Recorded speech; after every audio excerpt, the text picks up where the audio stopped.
Goodness. Being back in the building has given me some strength on that.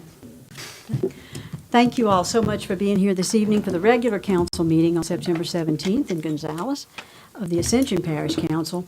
Our first meeting in quite some time on in our seats and with an audience. And so I can tell you that we're delighted to look out there and see people.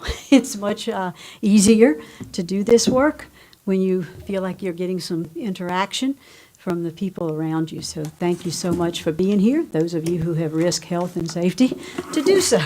We appreciate you. We will be masked or unmasked in order to be able to communicate with you, and we would advise you that when you come to the podium, if you feel you need to unmask in order to speak clearly, feel free to. We would also ask you when you return back to your seats to be masked. So at this time, I will ask Coach Thomas to lead us in the invocation and the prayer, followed by the pledge. Let's bow our heads. Most Heavenly Father, as we come, Lord, at this time of the evening, come, Lord, with praise, we come with honor, and Lord, most of all, we come to say thank you, Lord, for allowing us to gather here one more time. Lord, as we bow, Lord, I pray for blessing upon each and every person under the sound of my voice. And Lord, as we come tonight, we come to take care of parish business. Father, allow us to agree to disagree, Lord. We ask, Lord, that you bless each of us. And Lord God, we thank you so much for allowing us to be back in our seats and be back in our home here. Lord, I pray, Lord, that as we leave this place tonight, that each of us make it home safe and sound. We ask this in Jesus' name. Amen. Amen. Amen. Pledge allegiance to the flag of the United States of America and to the republic for which it stands, one nation under God, indivisible, with liberty and justice for all.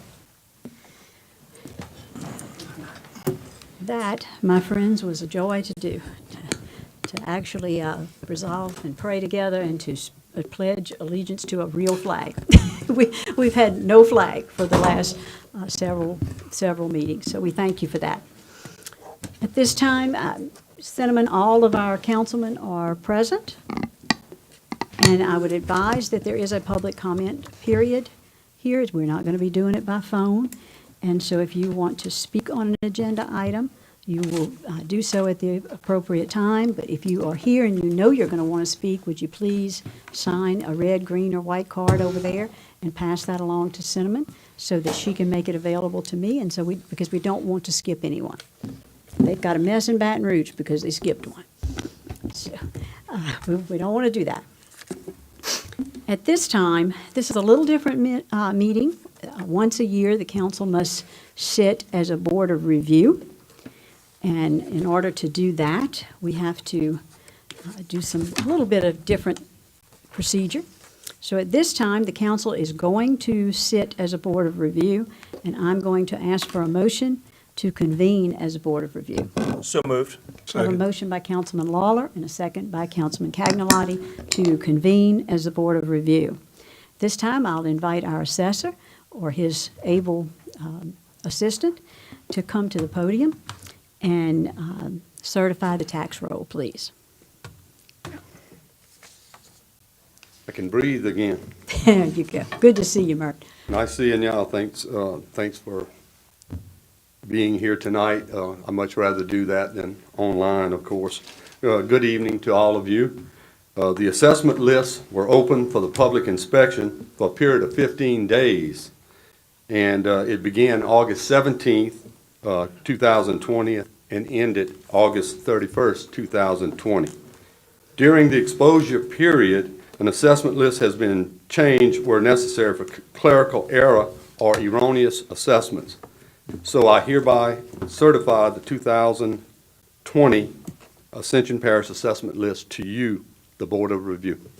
Thank you, sir. The chair would entertain a motion to adopt the 2020 tax roll. Motion to accept. A motion by Councilman Cagnolati and a second by Councilman Mason to adopt the 2020 tax roll.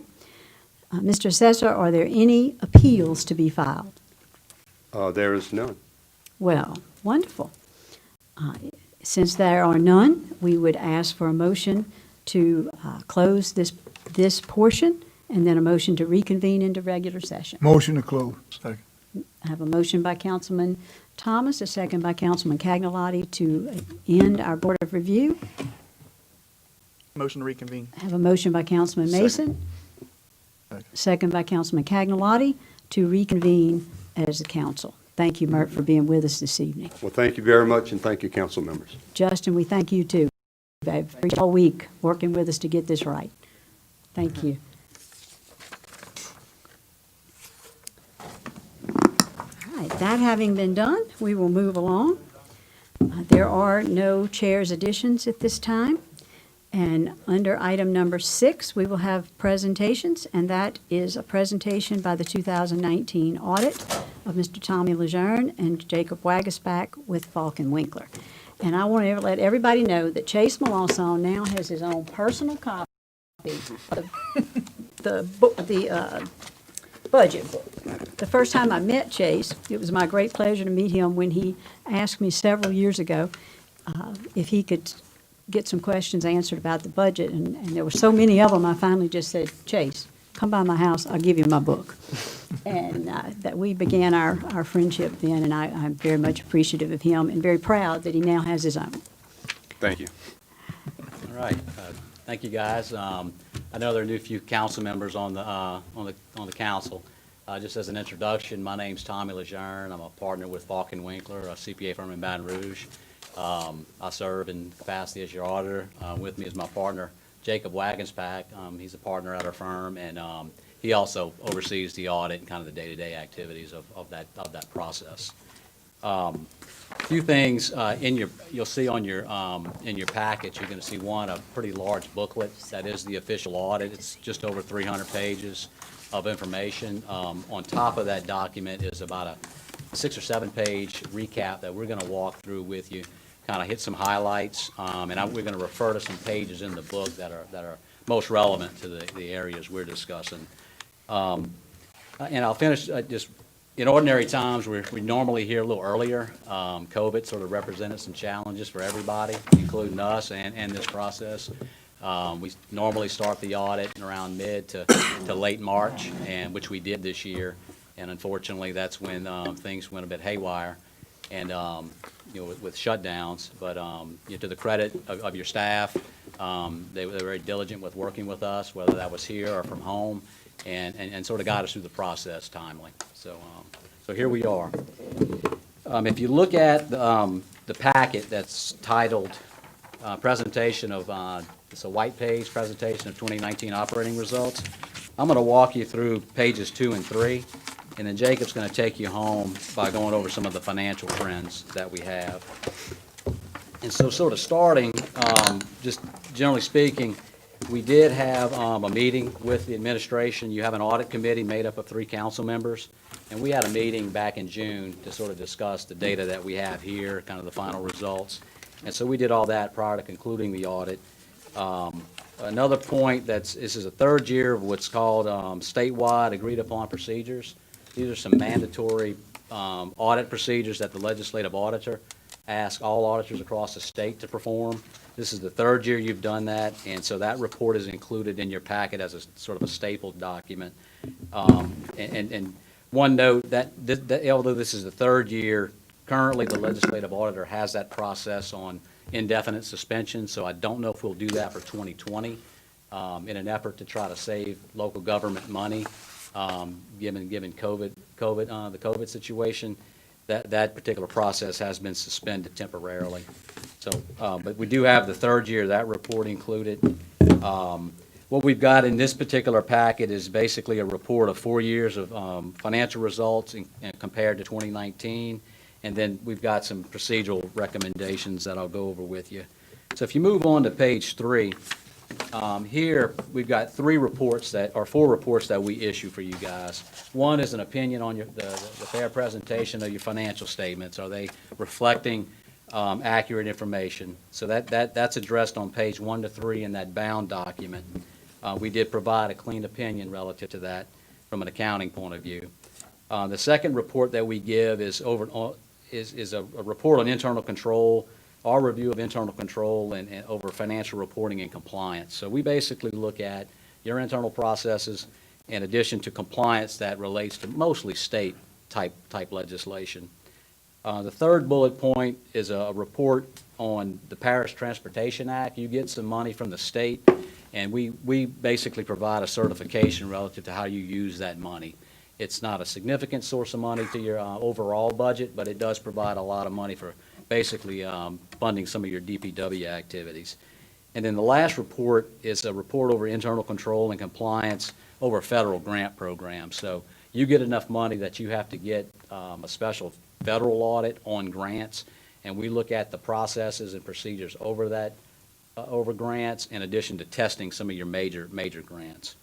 And so with that, those reports are included, and then we come down and have a section for reportable items. So to the extent we see items that are opportunities to improve or compliance matters, we report that. And this year we have those reported for you on pages 242 and 243.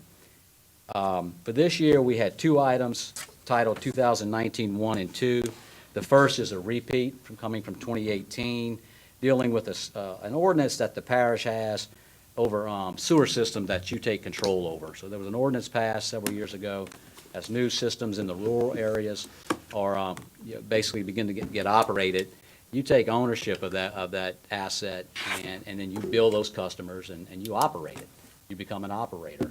The issue that we found was the onboarding process for new systems, in addition to identifying new customers, just wasn't where it needs to be.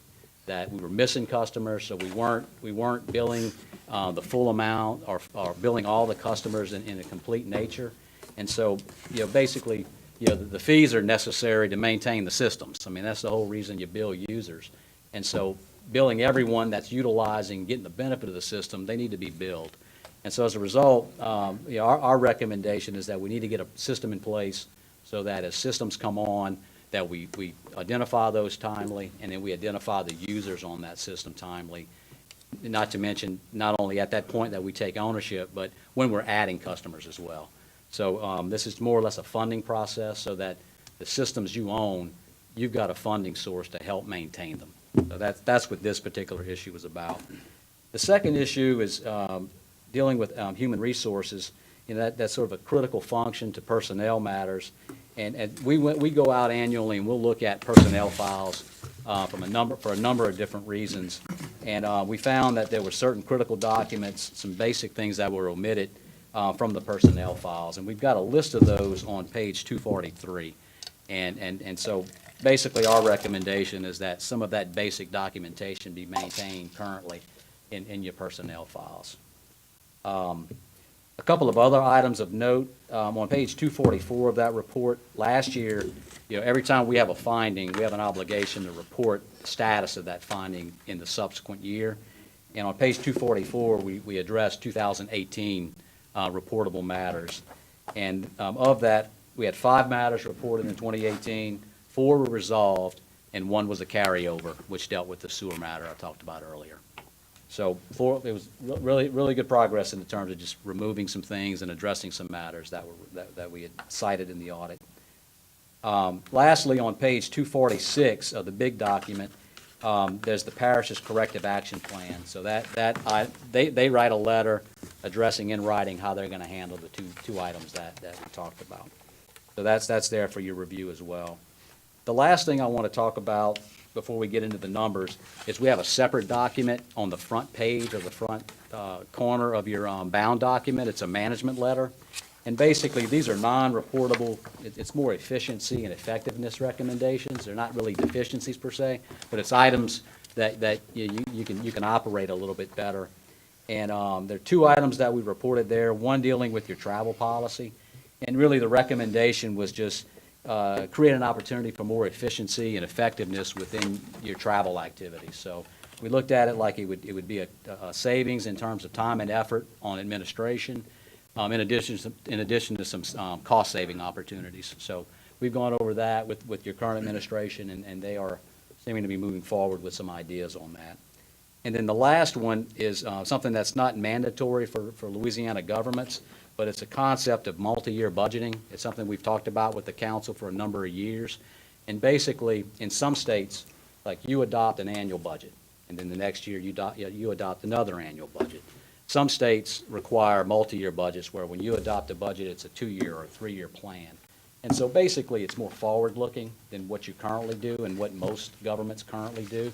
I don't see any governments in the state embracing this concept. But really, if you think about it, it's just simply a financial plan to say, all right, we've got so many years in front of us, and this is your first year in office, if you're a new councilman or a new parish president, but basically saying, I got 4 years to do something. What does that look like? And identifying your highest priorities. I mean, let's face it, government's got more, our community has more issues than you'll ever be able to solve, is a reality. And so you basically can prioritize where do we want to focus our resources and what do we want to get accomplished. And so this is basically a discussion about a financial plan, for lack of a better word. But it would be something that's sort of just out in the forefront. Like I said, you don't see that happening in this part of the country, and it would be you'd be the first. So, but to me, it would just be it's a planning document, and just something that would I think would be beneficial. With that, I'm going to turn it over to Jacob, and he's going to move you to page 4 and bring you home through the rest of the document. I guess any questions for Tommy before I get started?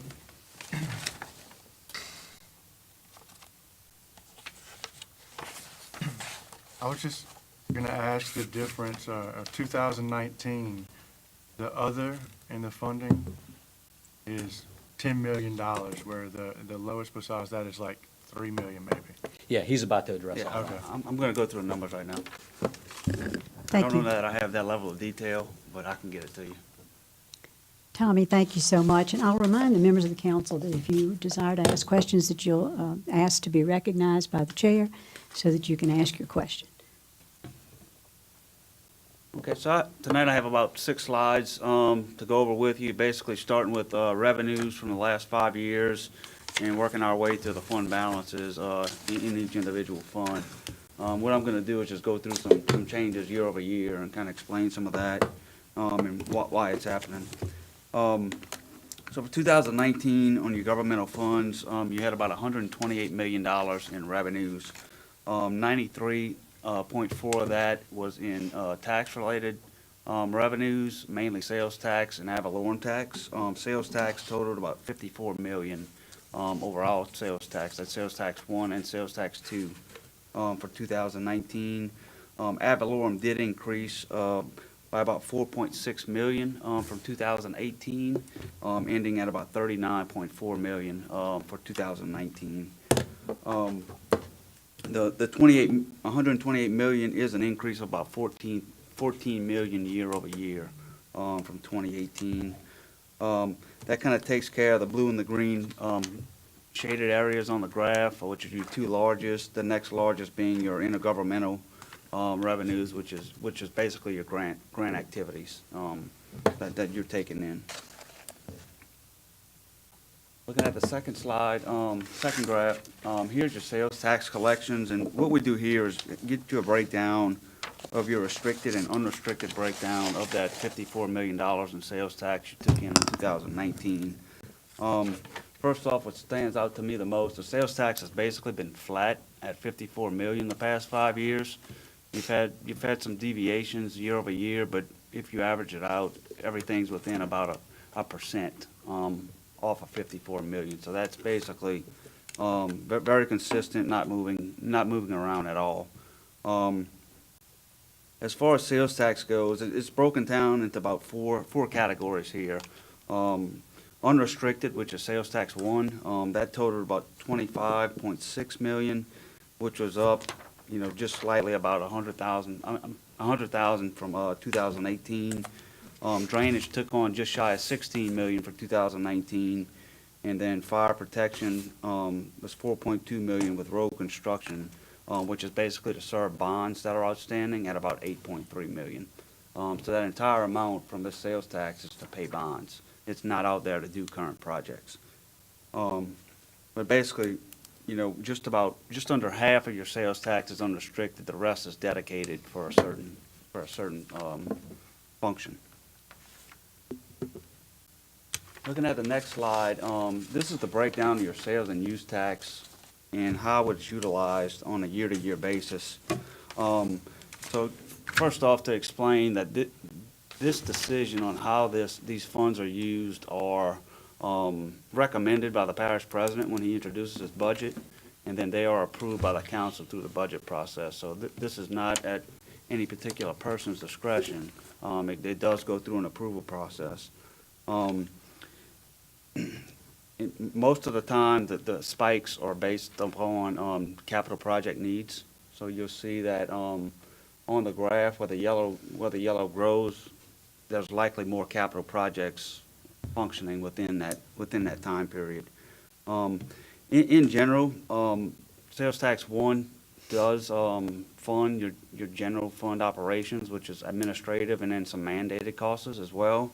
On average, you're putting about $9 million of that $25 million into the general fund to operate. Secondly, the next largest allocation of the sales tax is into roads. It's averaging $8 million a year that we put into the road system, which is really not all that much considering the cost of infrastructure in today's world. And it's listed as road and bridge, that's really your DPW department. Yeah. You think about it's your maintenance, it's your maintenance effort. And it's mainly to cover the day-to-day maintenance and not the actual construction of items as well.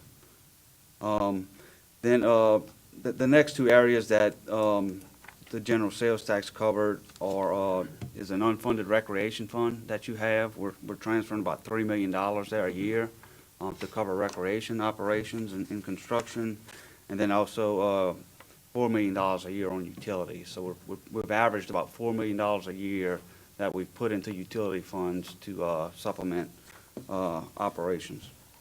And then lastly, you do put about $3 million into capital projects and debt service. The capital projects is by choice. The debt service obviously is on the schedule. Next Jacob, slide. excuse me, Jacob, do yes, you ma'am. want to take questions at Any time. At any Anytime, time? yeah. Okay, very good. Just, Yeah. at this point, when we're moving, I have seen an indication that there's some questions. Any other? I have two, Mr. Ogeron and then Mr. Robert.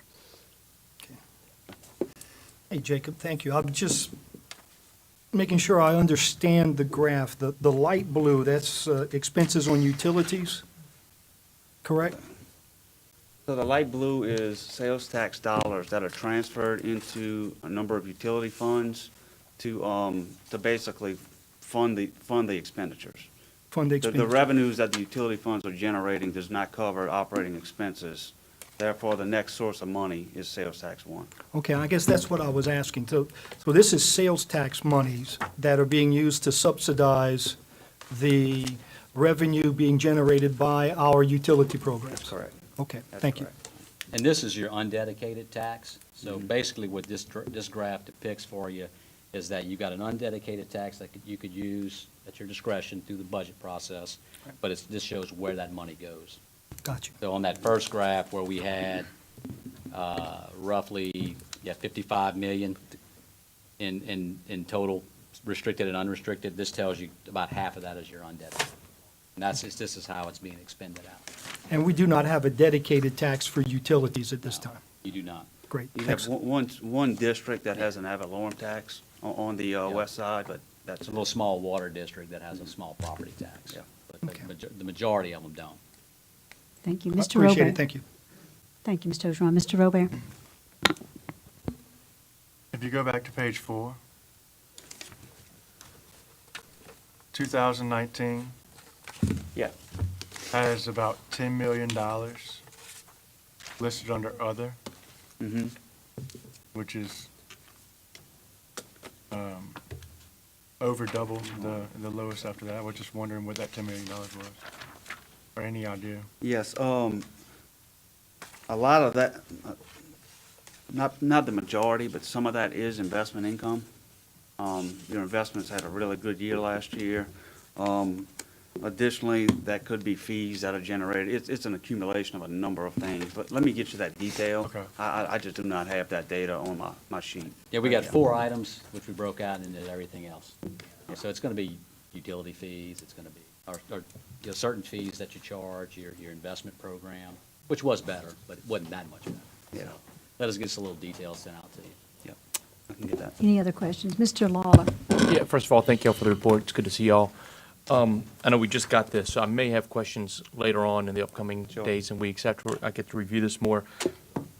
As far as the $4 million for utilities, I'm sure it's in here somewhere, but I don't know if the public knows, but it's like super thick. Can't go through it all right away. Is that broken down to whether ACUD 1, 2, or People's Water, who gets that $4 million? I'm sure it's in here somewhere. Yeah, it's in there. Can you guide me or It's gonna be on, I've been rushing and trying to get through it. look but at I'm trying to page listen also. 32. Look, I'll just mark it, and we can ask questions about it later on in the week or so. I just want to get an idea. Thank y'all. Page 32 is where utility funds are presented. Down at the bottom, you'll see a line item called transfers in. Yes. So, yeah, so just ACUD 2 has a transfer in of $4,270,000. Okay, thank you very much. Any other questions, gentlemen? Then we will proceed. Thank you. Okay, just a couple more graphs. Back to graph 7. This is the expenditures, and it's broken down in very broad terms, operational capital projects, debt service, and then we did have some disaster-related costs. Cost that was a large chunk in 2016 and some in 17 that we've broken out. But basically, operational costs went up by about $3 million from 2018 to 2019. The big increase in 2019 was capital projects. You had a slew of projects going on, largest being one, the new courthouse, but secondly was a number of road projects. We spent about $5.4 million in various road projects throughout 2019. Public safety built or started 4 fire stations in 2019, and a training facility in Fire District number 3. So that was kind of the larger items that made up the increase in spending for 2019. Then kind of where all your revenue and expenses landed you, on page 8, you'll see your cash and investment balance. At the end of 2019, just shy of $285 million. That's about $100 million more than we were in 2015. So we've really accumulated a lot of cash and investments over the 5-year period. The issue you have is if you see that blue line, that's the only discretionary piece you have. That's the only money that the council can really control. The rest of those dollars are dedicated in some way, shape, or form. So you've got about $37 million on hand that really is what you can do with. The rest of them, you've got voter restrictions, grant restrictions, just something that's beyond your control. Gentlemen, if I can interrupt you at this time, Councilman Lawson has a question. Oh, yeah, on page 7, am I understanding correctly that our Ascension Parish government, our operational costs has went up about $20 million over this 5-year span? Yes, that's Any correct. close to it? Yeah. That's correct. Yeah, I've got on my paper 52 million, about 73 million. Thank you. Any other questions at this time, gentlemen? Thank you for pausing. And then just the last 2 pages, number 9 and 10 kind of coincide with each other. 9 is in graph form, 10 is in numerical form. But basically, that cash balance, this is how it breaks down for you as to where these funds are dedicated at.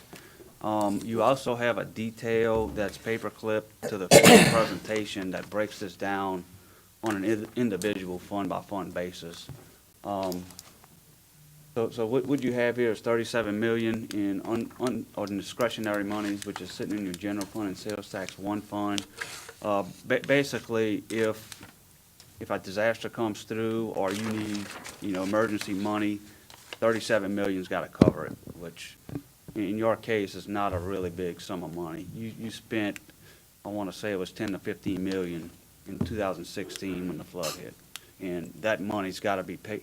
You have to pay for those expenditures up front before you get reimbursed by FEMA, in which in a lot of cases, we're still waiting on money, you know, from 10 years ago in some cases. So the thing about that number is you want it to grow and you want it to be comfortable where if something happens, you've got a pot to go and grab and be able to pay contractors up front or whatever it might be. It gives you reaction time to emergency situations.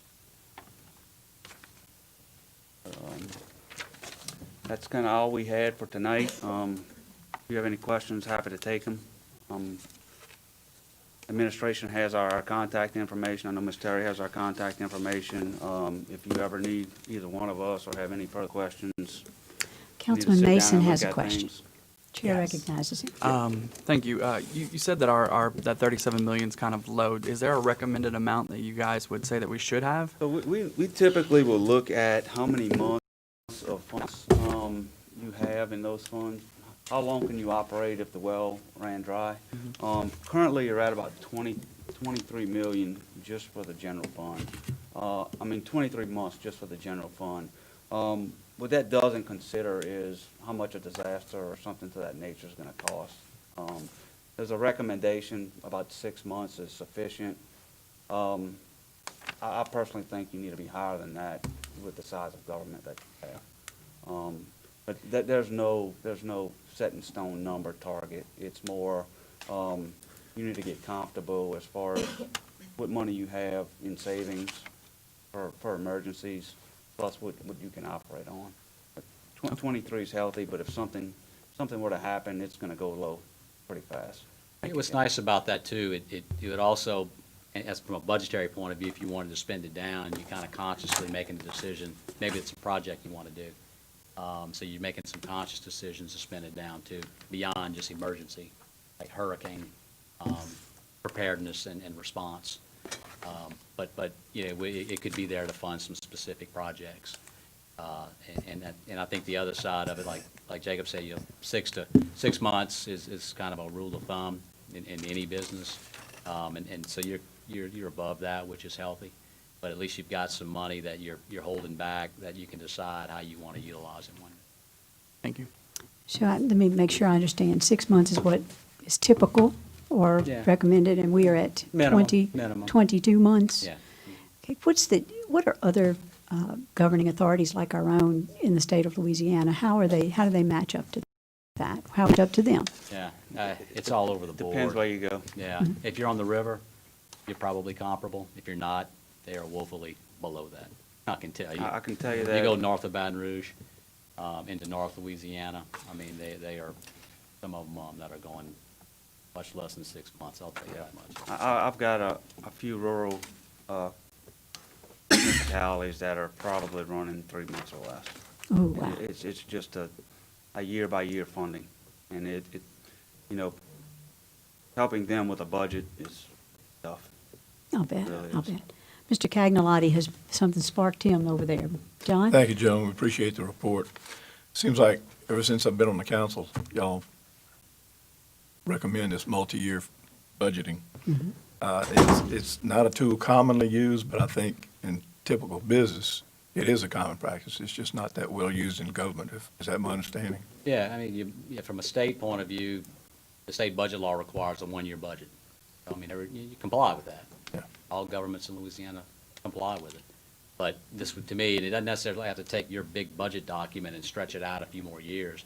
I think it would be more just a focus on where's our primary resources and what are some priorities that we need to accomplish. You know, roads, an obvious example.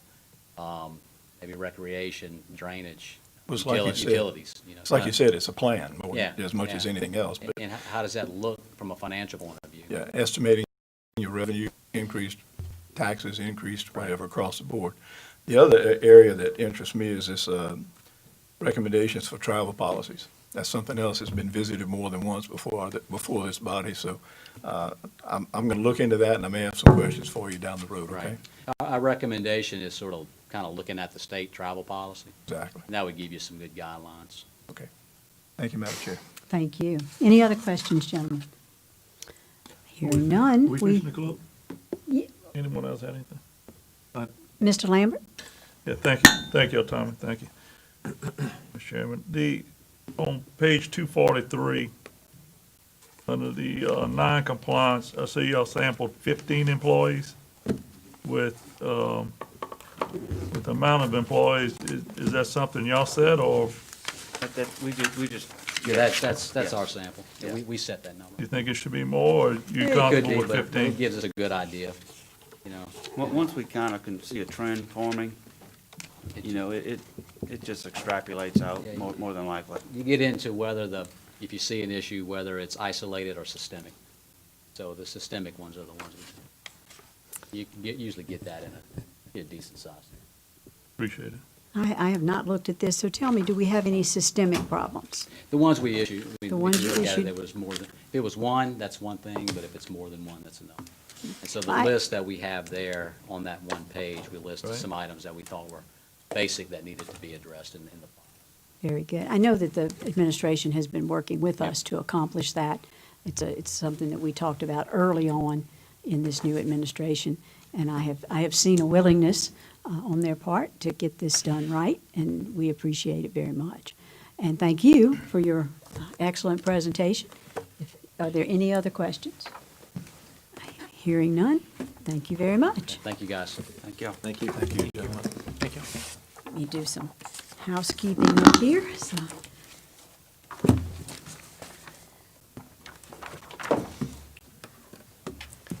Oops.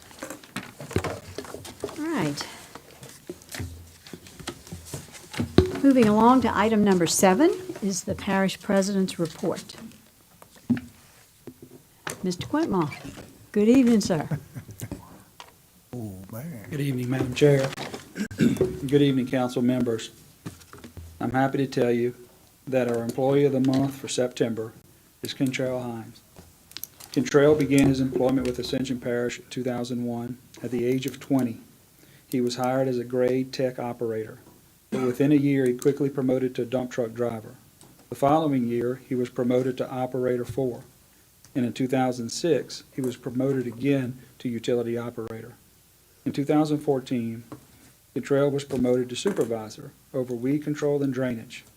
In 2016, and we all remember what happened in 2016, he was promoted to drainage manager. And finally, in 2018, he was promoted to supervisor 3 in the drainage department. There are at least 8 letters of commendation in his personal file. Many of them citizens praising Kentrell's work for alleviating their drainage problems.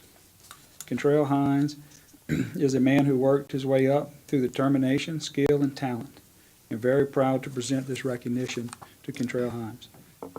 The Employee of the Month is chosen from a list of people nominated by their supervisors, the people who know them, and their work ethic. At this time, I would like Kentrell Hines to come forward to the podium so that he can be recognized.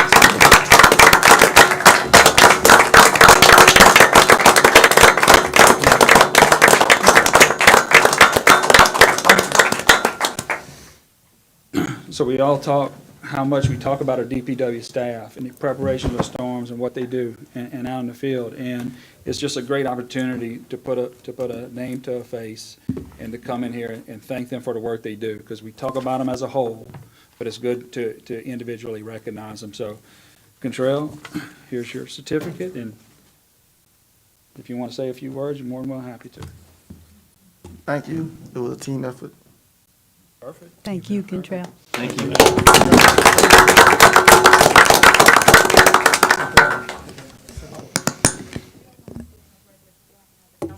Stand and be in the background, just so. Sure, sure.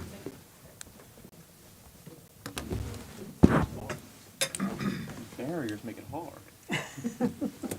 I want to get close to Travis. There you go. And I'm scooting down here.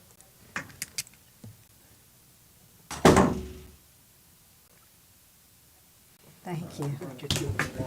I'm telling you. Thank you so much. Hide the fact that you weren't there. Exactly. He's going to pull enough money. I would never do that. And Madam Chair, at this time, we'll turn over to the CAO, John Thank you, sir. Diaz, for an administrative update. Thank you, sir.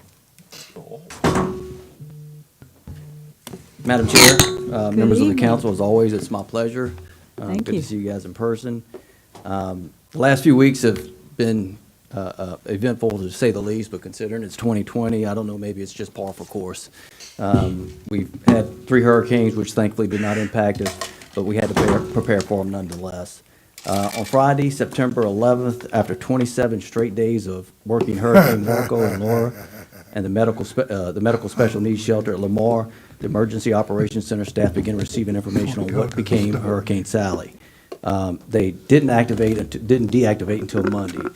So it's been a long period and a lot of preparation and a lot of planning going on. During the run-up to Hurricane Sally, OEP issued 10 updates, 4 Everbridge notifications, and 4 Unified Command notifications. Our communications department made 15 Facebook posts and issued 5 press releases, while Ascension 21 ran bulletins throughout the whole incident and remained on standby alert. Excuse me. I don't have COVID. DPW had all of its crews out working on ditches and drainage issues. They have 11 sea cans, which were placed in locations all around the parish before the storms.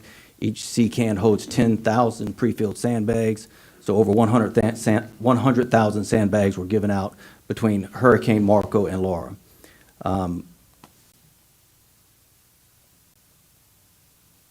And unfortunately, there's no rest for the weary. We are currently monitoring another system at the Gulf of Mexico, and we'll keep you posted as that develops. During all this, we've been working to enhance our recycling program. The recycling center at DPW at Church Point Road is open 5 days a week and has begun accepting scrap metal and used tires. Since the 1st of August, the recycling center has had over 1,700 separate visits, and on Saturday alone, when we're only open for 4 hours, it's had at least 100 cars or 100 visits per day. The administration would like to remind everyone that the census is currently being taken. This is very important that we spend as much time as possible posting Facebook posts to remind people to participate in the census. It's important not just for funding, but for representation. If you remember, 10 years ago, we actually picked up a new House seat as a result of population growth. So it's important that we encourage everyone to participate in the census.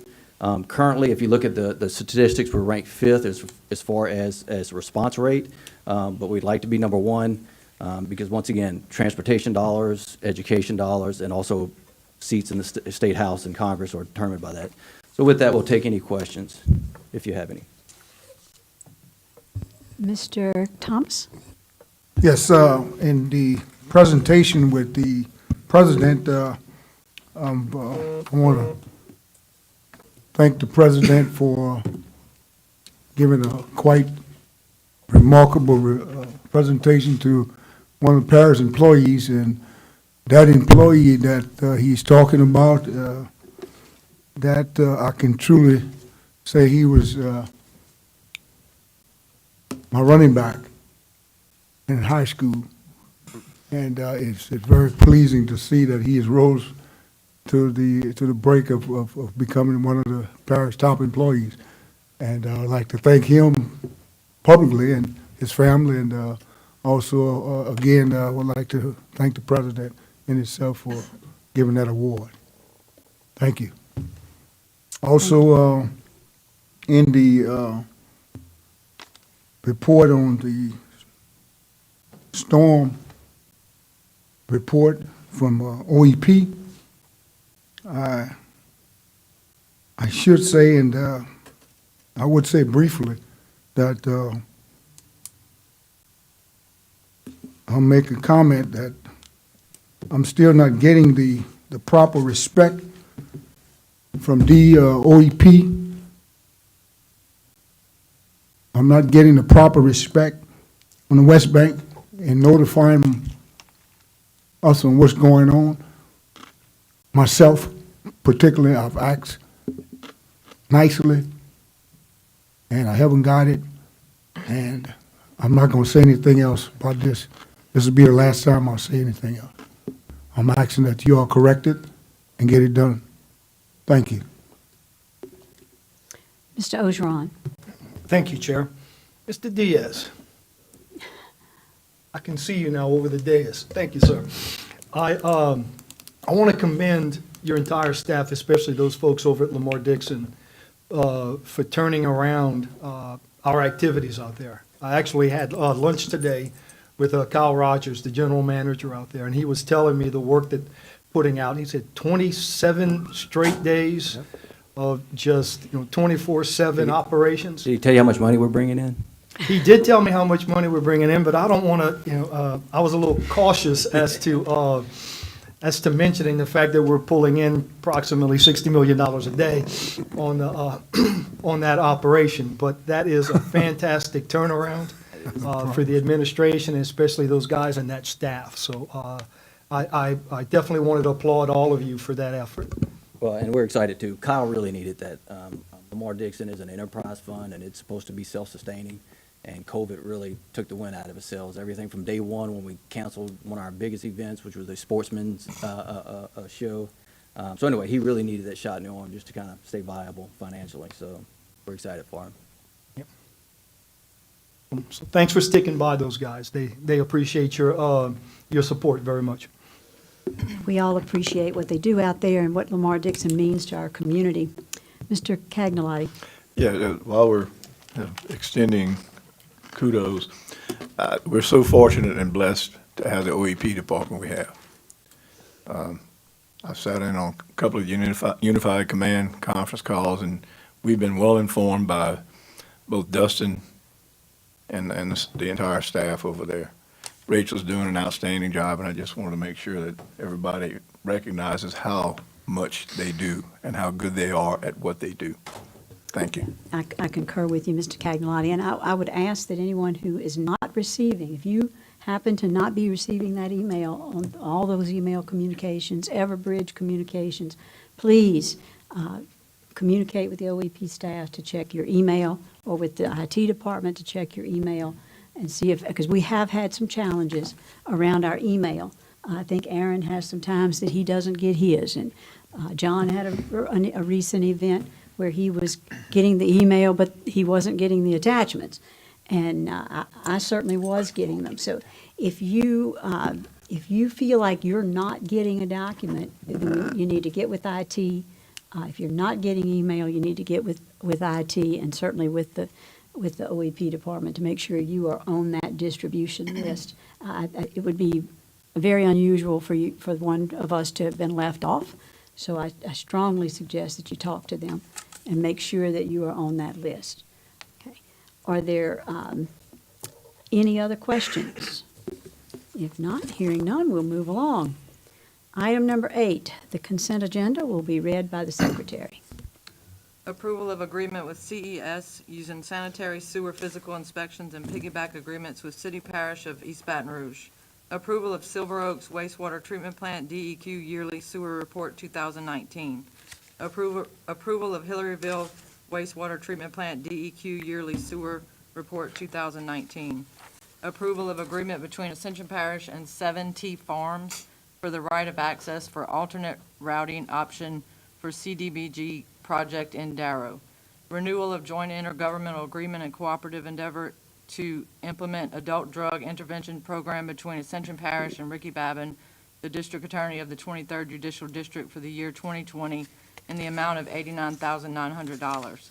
Cooperative endeavor agreement between Southeast Louisiana High School Rodeo Club and Ascension Parish government to provide funding in the amount of $17,000 for the hosting of a rodeo to be held at Lamar Dixon Expo Center in March of 2021.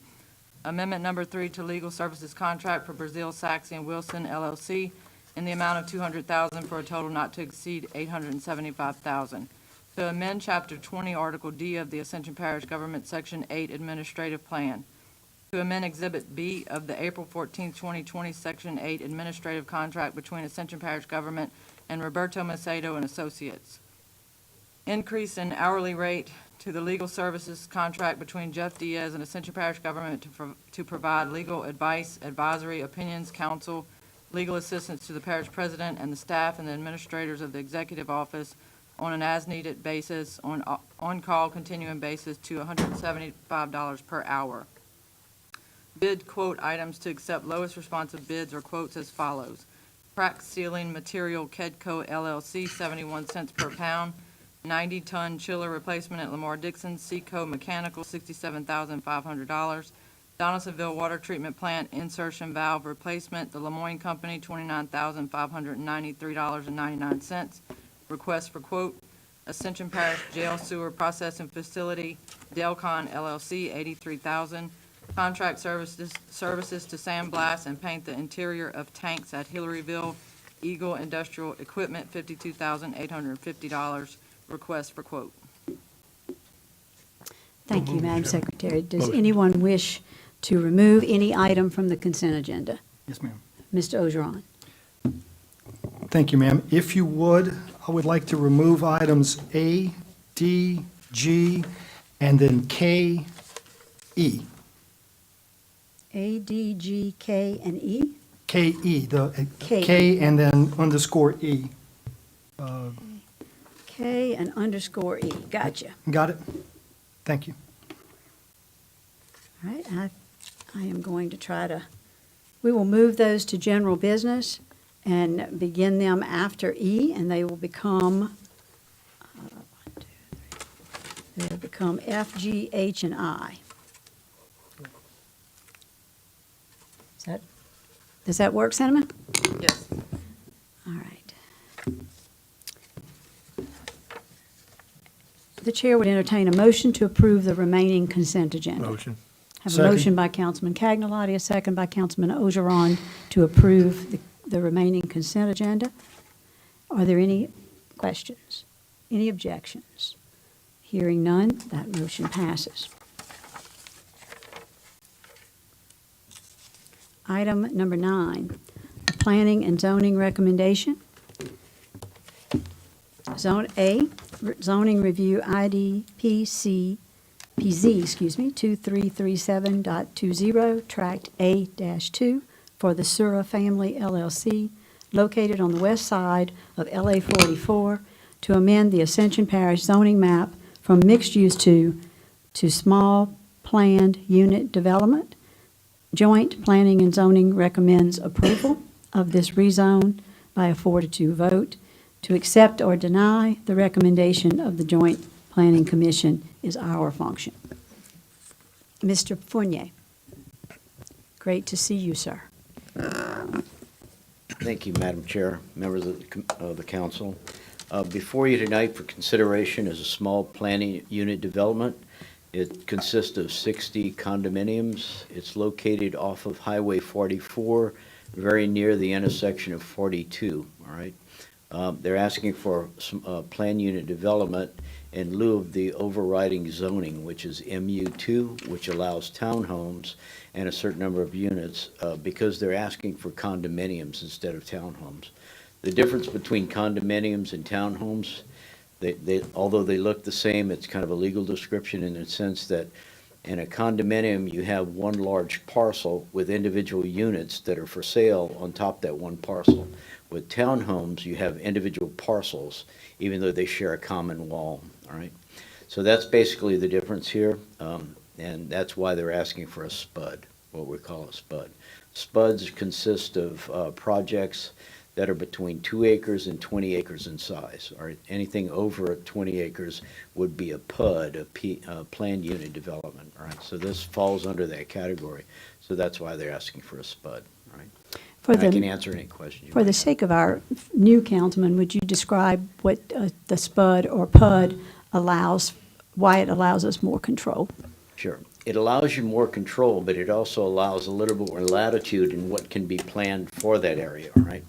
So with the SPUD, and because we're here before you tonight, it's an actual zoning change, and it allows certain categories of uses within that zone. It's very specific as to what uses are allowed. It's spelled out in the agreement. It also basically is very specific on what they can and can't do within there. It gives some development parameters. Number of parking spots, landscaping, open space requirements, and everything else. So you get more specific with a SPUD in terms of what can be done. It's not very easy to change the land uses within there. Once they're established, they're basically codified. So any change would need to come back to you for approval, all right? So that's kind of why we're here right now. The applicant and his engineer is here to answer any technical questions related to to the project, so, yeah. And if you have any questions, please let me know. Good. Mr. Ogeron? Thank you, madam. Jerome? Yes, I do have a speaker on this issue. Let me get that done before we go Oh, any do we? further. Okay. Hold up, and then you can ask your question. I'm sorry. Mr. Joe Rizzo, I believe? Mr. Rizzo lives at 40521 Misty Oak. Thank you for being with us this evening, Mr. Rizzo. Thank you for allowing me to speak. My property abuts the proposed development on the north side. My primary concern are two. One primarily is the drainage. Two is the density. The drainage, I'll remind you, Highway 42 has just been widened. That rainwater that would have been absorbed by the new lanes is now runoff. It all goes into Bayou Henderson. The parish has been kind enough to do a lot of development on that bayou between our street, Misty Oak Court, and Highway 42. And they've done a wonderful job at that. As Bayou Henderson goes under to the south, under Misty Oak Court, we have three 36-inch culverts. More than adequate. As it continues south across this property, the proposal is for only two 36-inch culverts. As you continue south from there, there's a driveway into the next property with only two culverts. Continuing south across that property, Bayou Henderson is nothing more than a ditch. And it makes a 90-degree turn headed east from there to Highway 44, makes another 90-degree turn for approximately 300 feet or so before it actually crosses Highway 44. In this past rain event in July 5th, some of our houses had water up to the thresholds. The problem is we're just not moving that water along quickly enough. I'd recommend that we look at improving Bayou Henderson from Misty Oak on down and then across 44. The second consideration is density. In our subdivision, and I think most subdivisions, the lots are quarter-acre lots, and that's 4 units per acre. On this development, we're looking at almost 13 units per acre.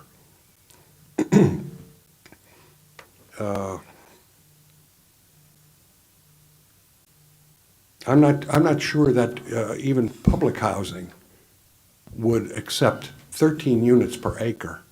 I mean, that's high density. So that was my concerns. Thank you, sir. Thank you. We appreciate hearing from you. Mr. Fournier, do you want to respond to any of this, Mr. Rizzo's comments?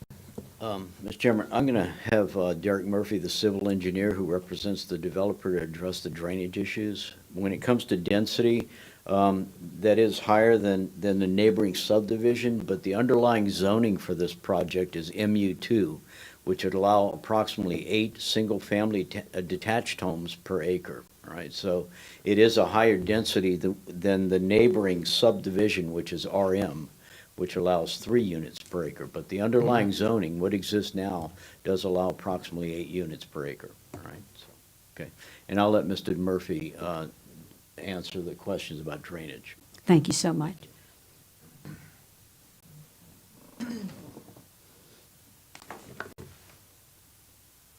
Madam Good Chairman, Council. Good evening, sir. It's been a long time. Yes, ma'am. My name is Derek Murphy, Quality Engineering and Surveying, representing the Shure family, who's the applicant in this particular case. As far as drainage is concerned, we worked with the engineering review agency in this particular case. We ran a HEC-RAS model all the way from the north side of Highway 42 down past 44, I think almost even a quarter mile, pretty extensive.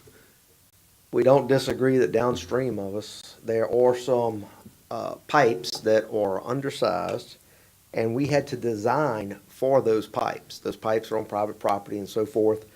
And what we actually had to put in on this particular development was not two 36-inch pipes. We actually put in a very large aluminum box culvert that we're going to have to put, and it's detailed in our drainage impact study that was finally approved by the ERA.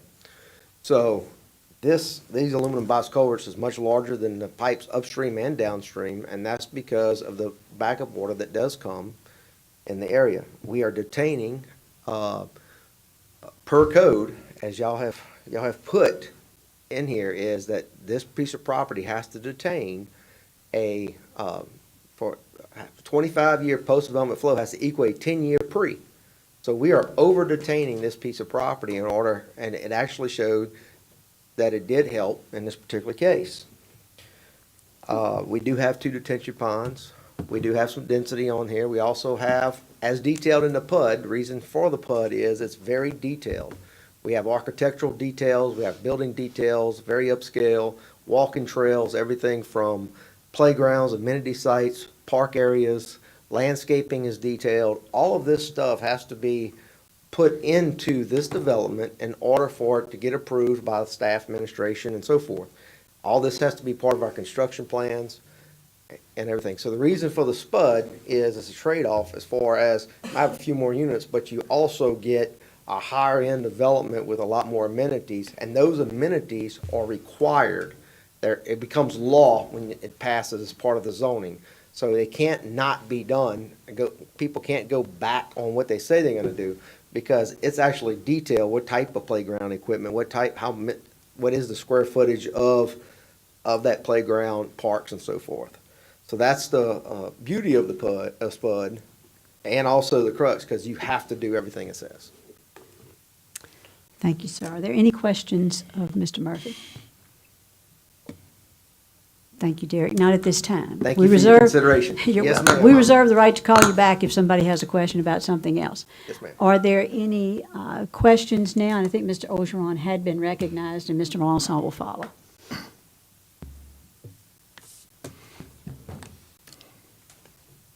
Jerome. Yes, sir. You had stated earlier that there was a difference between townhomes and condominiums regarding our expectations of MU2 and being part of the SPUD. Is that my?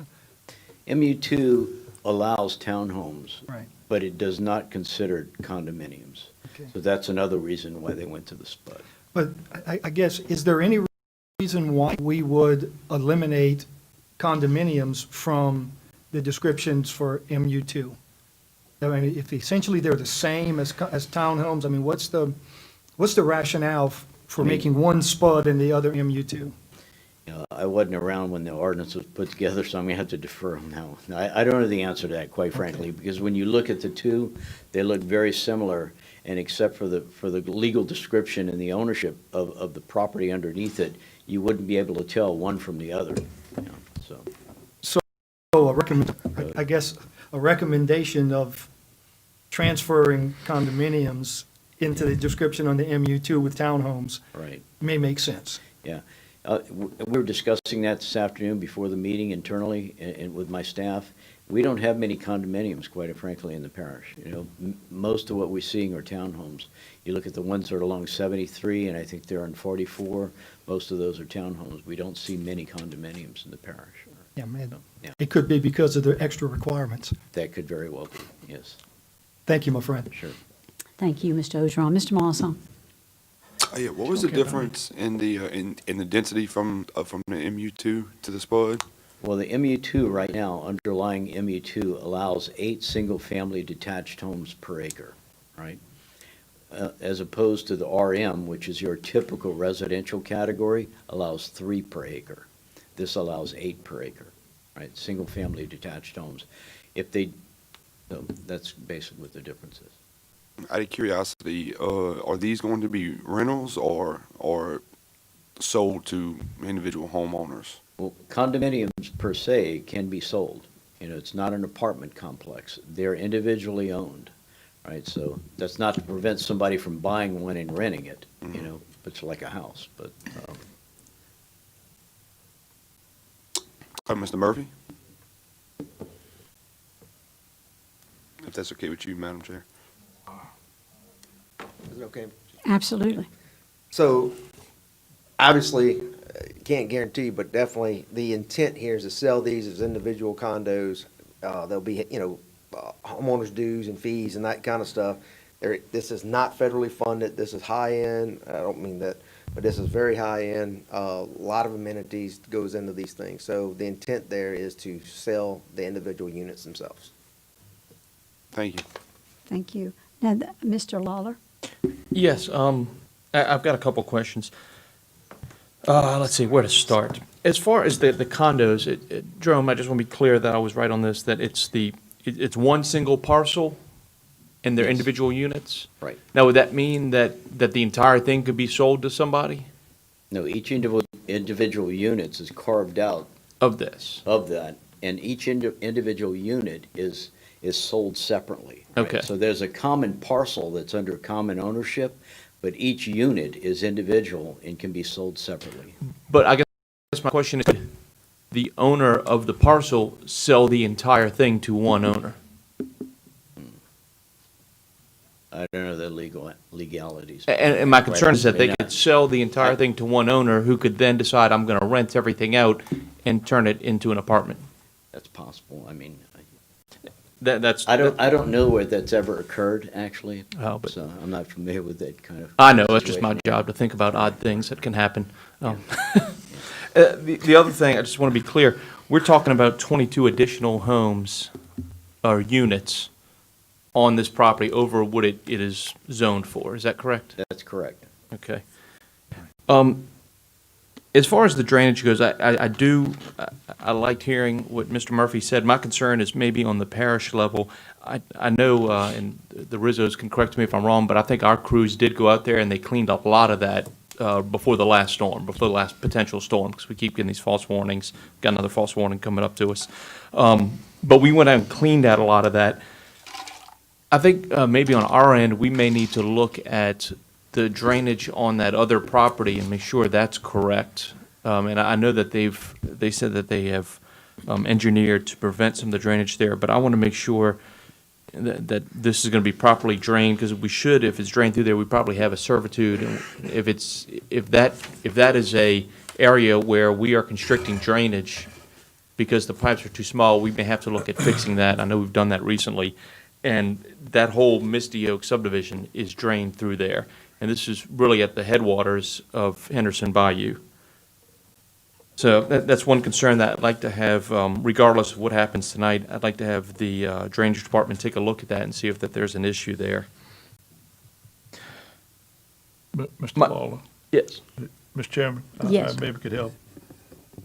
This is one of the channels that we have, Parish President and me and Mr. Ron Salvo. ELOS has permitted this channel, so it will be cleaned from the head to the pumping station. That's So great to hear. This is one of those channels. That's great Just wanted to information. clear that Thank up you, for sir. you. I bet the Rizzos like hearing that. So that's a positive thing there. Yeah. My other question is the lot size.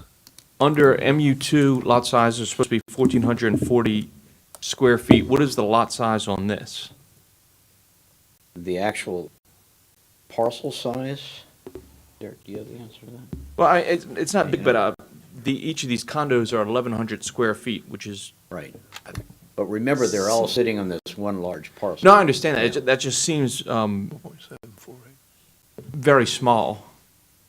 I mean, I know it's I know it's condos, but I guess my concern is that this could become, and I know this is a big concern of the citizens that I've talked to that live in the area, an apartment complex, basically. Right. And we have a similar issue across the street from there, right at the opening of Autumn View, where the apartments are weekly and weekly rented, which is, we have a huge problem over there. You know what I'm talking about, Travis? No, okay. So that's just one of my concerns, is that I don't see anything that would prevent this from becoming that. Just this high density in that area, I don't believe that high density in that area is correct. I think it's better placed closer to Airline or closer to I-10 that would help alleviate some of the traffic. This is an area where if people are working there, they're generally going to have to travel down 42 or 44, and to add more homes just seems problematic, that many more homes on a small area. My final point is, I know that we've done a lot of master planning, and one of the things that I've been talking to people about is land use, highest and best land use. Part of that is, and we've been looking at our taxes, our $54 million in sales tax, and it really hasn't risen. And part of the reason we need that to rise is that's how we pay for everything. Residential property does not add to that. And this is property that could be used for something other than residential that is sandwiched. I think it's the color wheel, and I forget the other little storage units. It's surrounded by storage units and other commercial type property. This is property that could probably be best and highest use would be some sort of retail or other type of commercial property that could create a better tax benefit for the parish. So my concern is that we're not using this to the best and highest use, and this may be happening all over the parish, that we have property that could be used for a better, higher taxable use. And when I say that, I'm not talking about raising taxes on people. I'm saying putting our land to better use so that we get more taxes without having to raise taxes. That's one of my concerns here, is that we're going to turn this into residential where it may be better used as some sort of retail, commercial type thing. So that's all I have to say on that. Thank you, Mr. Lawler. I want to apologize to Mr. Robert. I skipped him. I had even written it down that he was next. I apologize. Mr. That's Robert. quite all right. Thank you, sir. My first question, currently, how many homes per acre is it? It's 8? 8, correct, Okay. in an MU2 In an category, which is. And you want us, or they want to switch this, or the zoning will switch this to 13? Approximately, yes. I think that's the calculation, right? Okay.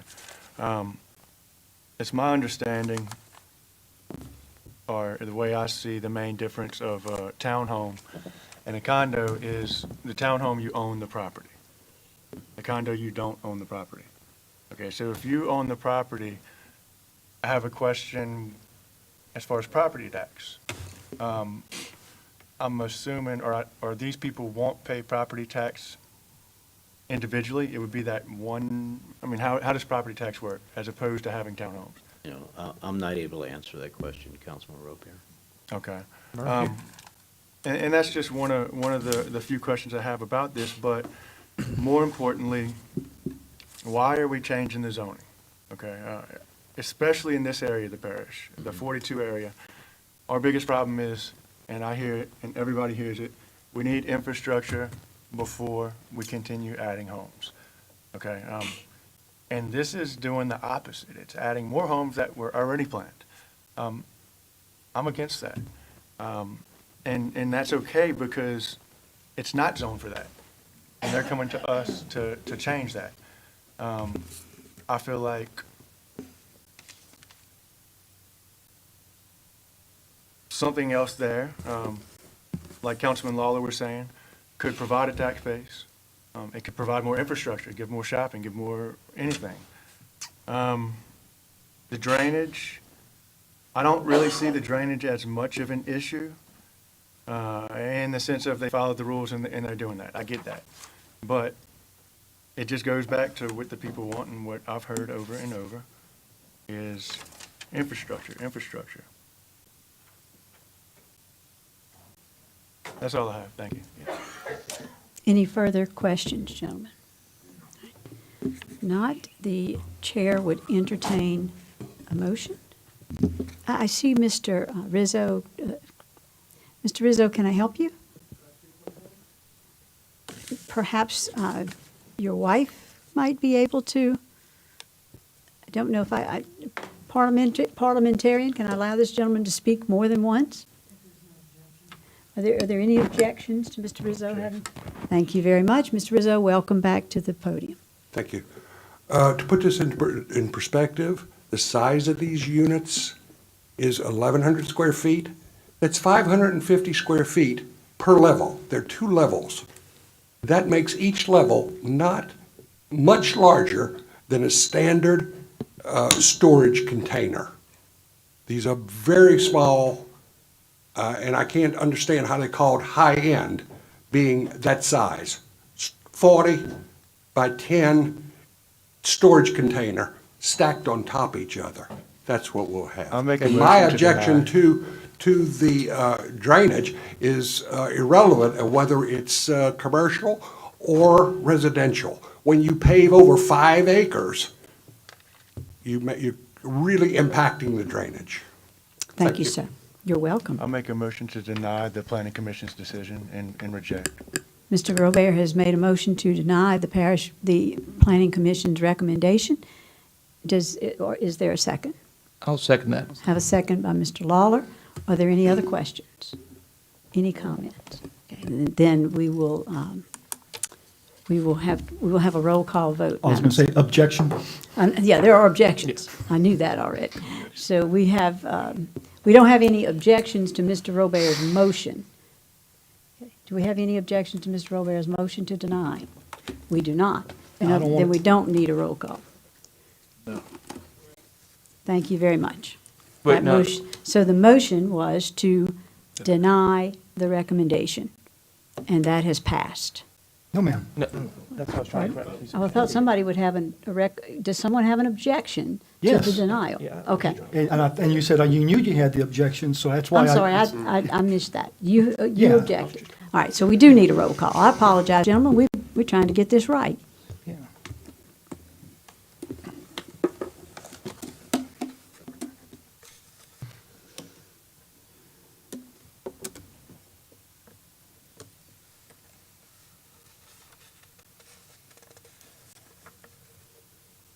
All right, that motion passes.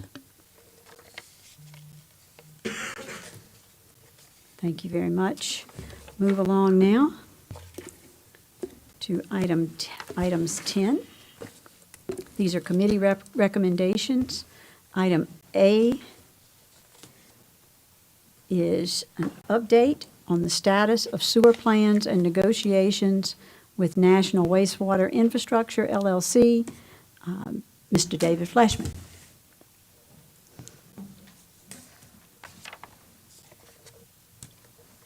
Hi, David. Good evening, Madam Chair. Good evening. Members of the council, David Fleshman and Tim Hardy with Brazil Saxey Wilson.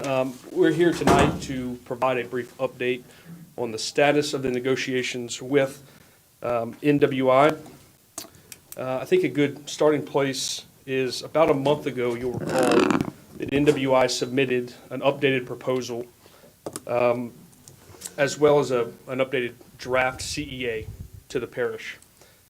Since that time, the parties have been working closely together, and there has been positive progress in moving things forward as a whole. Since that time, there's been almost daily discussions in meetings about the CEA and about the proposed transaction between members of the council, members of the administration, members of representatives of NWI, as well as legal counsel. As a result of those many discussions and meetings, there's been proposed changes from both sides over the past several weeks. And currently, where we are today and the path forward is we have set a target date to submit to NWI our proposed response, proposed edits and changes to their draft CEA by next Friday. We have a meeting set up tomorrow, I believe at 9 a.m. with representatives of the parish to continue to work through the draft CEA to make sure that we are hearing all of the concerns and working on the proposed red line drafts of specific provisions that we want to submit to NWI so that they see where the parish is on certain items, and then we huddle back up and continue to move the negotiations forward. There has been positive progress on all sides, and it's nice to see everybody working so diligently and closely together, almost on a daily basis. I know members of the council here are on those daily, almost daily calls and meetings that are extensive. So, so currently, as it stands, our next deadline, our next date is next Friday to submit an updated CEA with the parish's kind of proposed changes to the CEA. Thank you very much, David. I want to mention that I certainly have been a member of that group who has been meeting with, first amongst ourselves, and then secondly with the administration, and then thirdly this week with representatives of NWI. There are 4 of us council members who have participated. I think that they were drawn upon because of their particular interest, and that they are from varying parts of the parish, so that everyone's opinion can kind of be heard. And I think it's a great group. They're very harmonious. We have an engineer, we have a lawyer, we have a resident of the very rural parts of the parish out in Sanamon, and myself, so who is along that Highway 73 corridor. So we are very pleased, and Councilman Lawler, who is on the Highway 44 corridor, 42 corridor. So it's been very helpful to have those perspectives, to get together and develop our tenets, how we wanted to move forward amongst ourselves, and then to have the administration join us and further refine those tenets, and then to have what turned out to be a 6 to midnight meeting last night with the folks from NWI. I thank everyone who has participated. I thank you from the bottom of my heart, because it has been really, really important to see the spirit of cooperation in which all of this has been done. It's a complicated process, and I also want to take a moment to thank Ruth, who came along and kept all the notes and did a fantastic job. Thank you very much. Ruth is the unsung hero of this last 3 days, and we appreciate her very much. We have also, the parish has met with DEQ. It was unfortunate I was not able to participate in that call, but it helped me to remember, gentlemen, I believe that Mr. Melanson and Mr. Wagasback and Mr. Lawler participated. No. Mr. Lawler, you didn't I make wasn't it? able to. All right, so there were 2 of the representatives plus the administrative side that met with DEQ virtually, and this same group has a scheduled meeting with the Public Service Commission.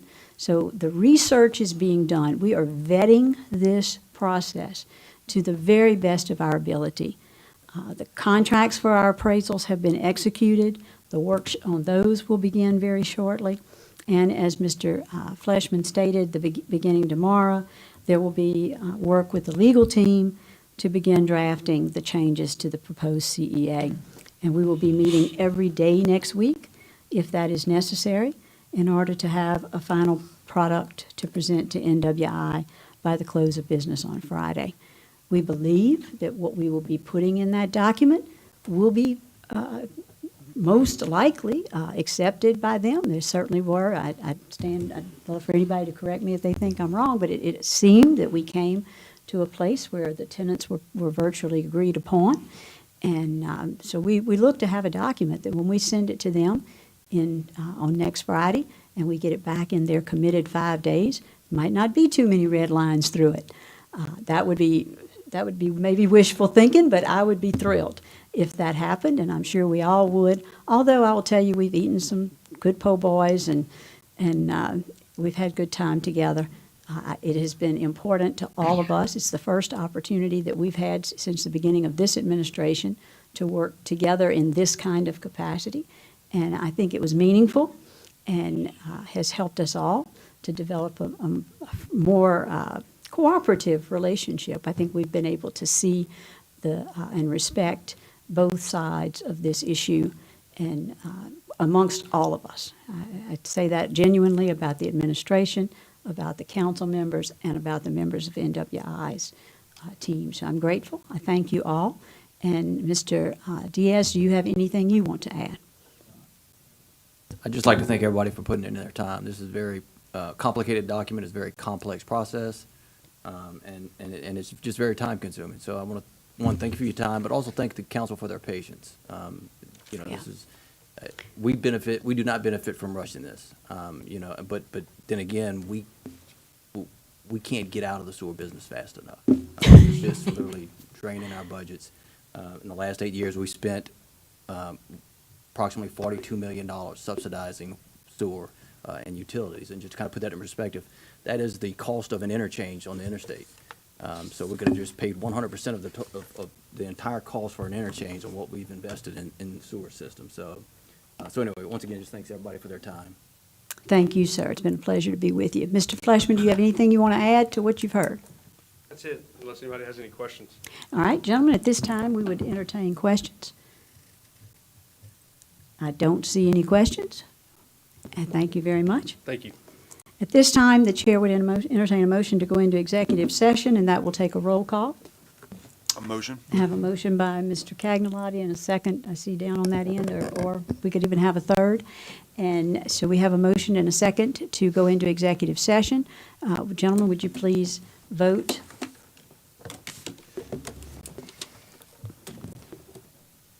Thank you very much. This is an item around the legal advice regarding ACUD number 2. Thank you very much.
Did I do that? I'm on a verbal warning. We're still all correct. That's all right. If I have to wear a suit here. Verbal reprimand. The chair would entertain a motion to reconvene. Motion. Have a motion by Mr. Second. Ogeron to reconvene, a second by Mr. Cagnalotti. We are reconvened. I do not believe that there was any comment to be made after this. It was just an update discussion about our legal situation there with ACUD number 2. So I thank you, gentlemen, all for your attention in the executive session. 10C. 10C is an approval of a purchase and conveyance agreement and active transfer of property by and between Ascension ACUD number 2 and National Water Infrastructure. Mr. Ogeron, Mr. Lambert, and Mr. Thomas asked that this be placed on the agenda. They are, and I will defer to them to explain what they have in mind. Mr. Ogeron. Thank you, ma'am. As the council is aware, a little over a month ago, we received both a CEA and a purchase agreement, a purchase and conveyance agreement, active transfer between ACUD number 2 and National Water Infrastructure. That particular document was intended to say that the parties would entertain and enter into a purchase agreement for the purposes of transferring all of the assets of ACUD number 2 over to National Water Infrastructure. And that document was in front of us, and we've had it with our attorneys now for a little over a month.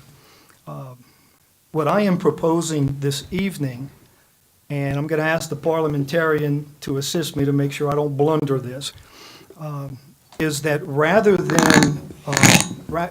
than taking a vote on the approval of the actual purchase and conveyance agreement, I would like to switch that to a referendum, not a Resolution. A resolution, sorry, to a resolution that the council will state that Ascension Parish, in and through Ascension Consolidated Utilities District Number 2, ACUD Number 2, will enter into a purchase agreement with National Water Infrastructure to sell, transfer, and convey all sewer assets belonging to ACUD Number 2 and the Parish of Ascension within 90 days. The sale of said assets would be contingent upon a mutually agreed-upon sales price, which would be determined by the results of the two appraisals that are currently commissioned by ACUD number 2. It would be contingent upon the approval of the Louisiana Public Service Commission and a referendum election of the voters residing within ACUD number 2, which, with said election taking place March 20th, 2021. So that is the resolution that I'm putting out before the council.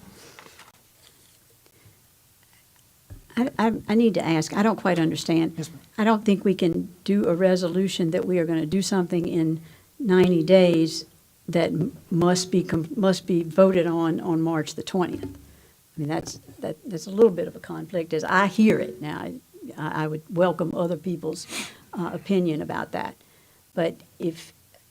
Why are you thinking, you think it should be shorter than 90 days? No, I think it should depend on the actions on March the 20th. If we have a lot to do between now and a referendum. So, and I welcome David to also participate, or Mr. Hardy, in helping us to kind of make sure we get this right. We're not entering into an act of sale. Right. Okay, we're entering into an agreement to sell. So my appreciation is you can't go to the public and say, vote telling us if we're going to sell this without us at least knowing that there is a potential sale out there. So the purchase agreement provides you the avenue to have an item on the ballot that you're going to vote for. So you enter into an agreement that says, we agree that we're going to transfer these assets contingent upon the vote of the people. And then the people come out and say, yes, we approve it, no, you don't. If the people say, no, we do not approve it, then the purchase agreement goes away.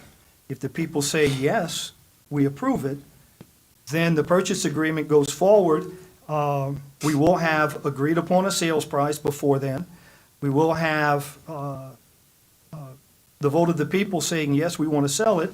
And then it's finally contingent upon the Public Service Commission saying, yes, we agree that that action should take place, or no, we do not. So again, it's asking the public to confirm that they're in agreement with the council and with the administration to get ourselves out of the sewer business. And, and considering the conversations, that we've had recently regarding the short-sightedness of ACUD number 2, I think it's something that we really need to move forward on. I understand your position. Thanks. I know that I would like for David to comment, I would like for Mr. Diaz to comment, and I see that there are some other questions. So I'm going to just wing it here on what's the best way to do this. David, will you go ahead and state what you think about this? Now, this would be a resolution, which is not binding in law. It's simply instructing the parish president that, and making the public aware that we're going to, as I understand a resolution, that we are going to move forward. You may correct me, Madam Parliamentarian, if you like, and David, if you will elaborate on what you think. And I'm not sure I quite understand exactly the resolution, the purpose of it, but I do think it's important to understand the purchase agreement and the nature of it in connection with the CEA. As part of the CEA, and without getting into all of the details and specifics, is that the parish has the right to exercise an option to sell its assets. So it's connected with the CEA, and so these two documents are considered together. There's a process for reviewing these, and I'm not sure, it doesn't make sense that the agreement that stands before the council today is a draft. It was intended to be a draft. There's no details on which property it is, what the property is. There's not a purchase price. There's not a date on it. It contemplates the CEA happening first. So I think from the legal standpoint, we certainly would not recommend or advise that the council approves that agreement as is. Now, with respect to the resolution, I'm not sure I understand the significance or the effect of it that's not already in place. One of the conditions for the purchase agreement, the effective, for the purchase agreement to become effective is getting an appraisal. Well, it's underway. The next thing is, the PSC approving the price and approving the potential transfer. There's aspects of it. I'm just not sure I understand the intended purpose of the resolution, but this is very connected to the CEA itself, and these are kind of two parallel tracks here. Mr. Ogeron, I want you to comment, but I want to ask you a question. If what we were doing here in your resolution, rather than saying we're going to create a purchase agreement, is saying that we are asking the administration and those who have been negotiating in that little kind of informal committee to proceed, to continue to do that, and to do that in good faith, and to then, by the end of the year, if that has not happened, then, which would be the 90-day period, at some point, we will then come back to this body with a document that has to go on the ballot. And so there would be a vote at that time to put it on the ballot. I don't know that we can vote right now to put an unspecified document with no particular definition or description of what's to be sold and what is to be retained. I'm just not sure. It seems to me that anytime anyone's welcome to correct me, that anytime we have put an item on this, before this dais, to actually put it on the agenda, on a ballot, it has been very specific. And so I'm concerned about that. So I would appreciate if you would consider your resolution to direct the administration to continue to effectively negotiate in good faith for a period of 90 days with the intention to be able to reach the ballot with a clearly defined document on March 20th of 2021. I don't know that that would satisfy what you feel you Are need. you asking that we, I'm sorry, ma'am, is it okay for me to Yeah, answer? absolutely. Okay. Let's engage in conversation. Are you asking, are you suggesting that the CEA needs to be voted on? At this time, no. I'm suggesting it needs to be negotiated. No, but what I'm getting at some point in the future, do you believe the CEA needs to be voted on? Absolutely, will have to be. We By can't the enter it. public or by the council? No, I am suggesting that the CEA needs to be voted on by the council. Correct. The public will be voting on So your the desire whole tonight. concept of your- a sale and a CEA. Your desire tonight then is to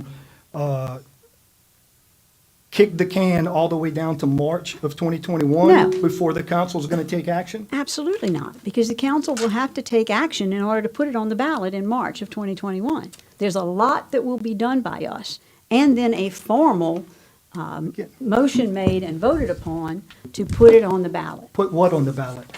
The sale of assets of Right. the Parish of Ascension. Okay. So your suggestion is, let's not do anything, let's wait for a CEA to get drafted and and let a CEA get negotiated and get completed before we do anything else? Well, I think we need to do that. I think Okay, we- well, here's the reason why I'm Please. objecting to that. And David, I'll address your question as to why I believe we need to go through with this sale and put a deadline on here. Sewer's been around, and this concept has been around for 9, 10 years. We've had this agreement with NWI, Ascension Sewer, now since May, June of last year.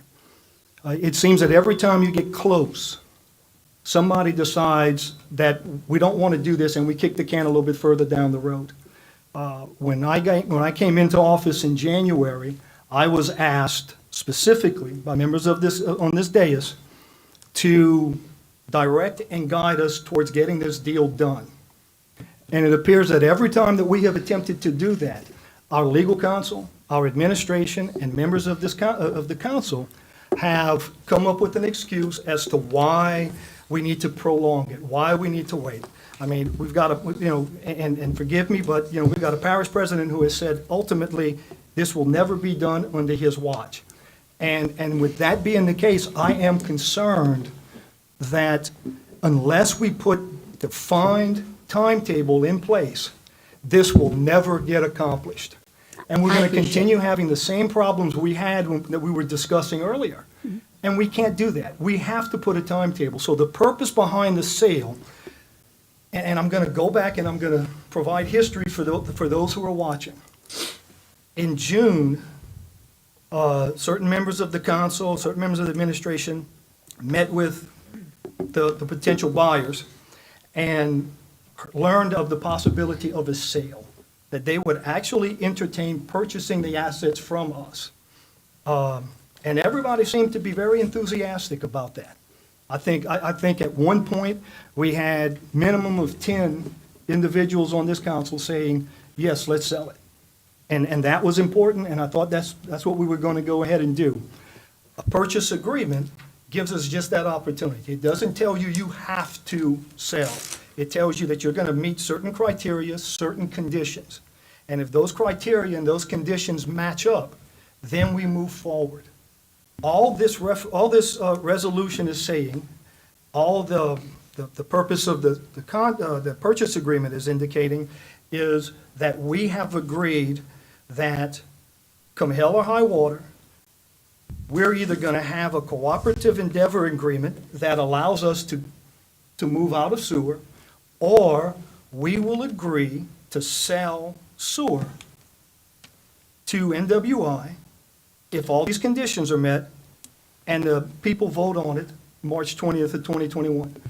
Up until 10 minutes ago, I was of the impression we had a consensus on this, you and I.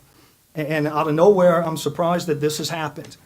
You don't need to be surprised. Huh? You don't need to be surprised. Well, I am surprised. I spoke to you about the fact that I did not like to see the language of will, we will, because I think that the people could say that we will not. And so Well, I'm again- concerned. I'm not a lawyer, Mr. Ogeron, and I promise you, I'm not going to argue about this all night long. I'm going to hear from some other folks. We will enter into a purchase agreement. That's the will. It's not that we will sell. We will enter into a purchase agreement. But we have agreed to that.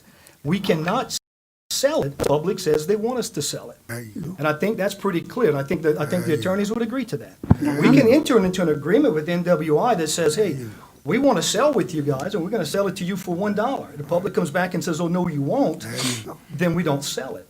So there's the deal. I But the appreciate public- that, I appreciate the clarification. Yeah, but the I'm not an public- attorney up here. Well, no, and so that's the will part to it, and I apologize that you didn't understand that. I thought you did. The other concern is, and I don't think the public is fully aware of the fact that we are currently subsidizing out of tax dollars close to $4 million a year towards utility bills. We're paying for the utility bills of 2,000 residents out of our general tax dollars. I don't know if the public would be happy about that if they learned that that's what we're doing. And I think that that's part of the resolution. That's for the public to be acknowledged as to what this is costing us and why we need to get out of it. Mr. Diaz has made the comment several times, that over the last 7 years, 8 years, we've spent over $42 million on this, where we really could get out of this. And we could really get out of this option. I mean, all we're asking here, all the three of us are asking for here is a resolution that's holding everybody to their word. We've heard it too many times. We're getting close. We're almost there. We're going to get this deal done. And then somebody throws a temper tantrum, and the next thing you know, it's kicked back 6 months. I don't want it to be kicked back 6 months. We owe the public the right to vote on whether or not they want us to get out of sewer. And I think that if we put that date as March 20th and give the public that opportunity to do so, we've got a strong chance of doing what's right for the public and taking care of our dollars proficiently. So, yeah, I think it's a solid resolution, and as you said, it's not binding law, it's a resolution. It's a recommendation, it is a strong suggestion. But it lets the public know that we are moving forward, that they don't have to rely on us having, side meetings and secret meetings and this group negotiating and that group negotiating. We realize now, public, we need to get out of this, and we're gonna do our duty to help save you money and get you solid sewer and clean water. That's it. I appreciate your clarification. Mr. Robert? I would like to ask the chair to entertain a second, and if we don't have a second, go ahead and move on from this. The chair may consider that. Let me speak, let me hear from some other folks. So that's the way we do it. I had some folks that wanted to speak their piece because we might see some changes to this, perhaps. I don't know that. Mr. Lawler? Travis. Does Travis want to speak? No. I'm giving my friend a hard time here. Look, I understand Corey's concerns here, but let me just state that during the last several days, there's been a tremendous amount of forward motion, and I've worked hand in hand, which will shock a lot of people, with our parish president. He's giggling right now, but and there We took a picture of it. There are witnesses to it that we have worked hand in hand to not just find a deal, but these delays over the last 2 years have not been simply to delay things. It has been because we need to get better terms for the people of Ascension Parish. And I think people that look at these CEAs as they move along, the people that have been involved in this have seen that the CEAs have become better and better. And I believe that the people at NWI, Bernhard Capital, I don't think that this is necessary for them as a showing of good faith for us. We are all making good faith effort on this. For what I've seen from them, there's no reason that they want to delay this. And for what I've seen, the administration, the Bernhard Capital partners, NWI, and the council members that have been working on this have been doing so diligently. We are not delaying at all. I believe that Chairwoman Cazzo set forth a timeline that we are working on, which is an extremely tight deadline of next Friday to have a contract to them. As I see David Fleshman rolling his eyes, like, why did y'all make it next Friday? But I understand that. He had nothing else to do next week. And then they're going to have a response to us by the following Friday. There's absolutely... 5 days, actually. Yes, 5 days. I always think business days, but maybe we got them on the weekends too. We got them on the weekends. Good, but the point is that there is absolutely no intent to delay this by any party, by anybody involved. I firmly believe at this time, after the past few days, that our president is working with us, and he has shown absolute good faith in doing so as I've worked with him on this. So, look, I'll give Corey one thing. You're absolutely right. We are subsidizing the wazoo out of rates. And to hear that people are paying $45 is shocking when you look at and you do the math that they should probably be paying, based on the $4 million that we put in, $161 more per month. $161 more per month if you look at 2,200 customers, which may be a little high, but at $4.27 million a year that we're putting into ACUD2, we don't want to do that. We don't want to subsidize this. That money can absolutely be used for roads, recreation, drainage. And that's very important. But you know what? We're not going to do anything until we have the best terms for Ascension Parish. And oddly enough, despite all the criticism we've had, we have not entered into any deal that was not beneficial for Ascension Parish. And those are the delays. Deals may come to the council and we may vote on them, but we're not voting on anything that's not good for the people of Ascension Parish, and we're not going to be rushed into that. So we are taking our due diligence, but we are also working as hard as we can, and I believe, and look, I may be fooled at the end. I may be fooled by the council, administration, or NWI. Nobody really wanted this. If that's the case, we'll go back to step one. But at this point, I have absolute faith that our administration, that NWI, and that the members of this council are working as hard as we can to get this done as rapidly as we can. So I don't believe that this is necessary right now as a good faith showing to the individuals that we're negotiating with. I think that they know that we're doing everything we can do in good faith. So I don't think they need a good faith showing. This is, as somebody has said before, a resolution is just a piece of paper. It's not binding. It doesn't mean anything. That's all I have to say. Mr. Robert? I just had a quick question for Councilman Lawler. Whenever you said yourself and President Quintmall were working hand in hand, is that literal or figurative? That was literal at one point. I don't know. I think I might have seen him holding hands by the refrigerator. I was just trying to get a picture of the photo. I don't think Ruth got a photo of that, but she did get a photo of them walking out the same door. So, Mr. Ogeron wants to comment further. Is there anyone else who wants to speak? And then we'll allow him to come back. I want to say, I too have been impressed, but I have also, I want to thank Mr. Ogeron, because I'm going to tell you, in my opinion, had he not picked this up a few months ago and began with that Utilities Committee to get this work done, that we might have languished, because frankly, it was so hard and so challenging that in our COVID environment, in our hurricanes and everything, it just was almost more than any of us could figure out how to pick it up again.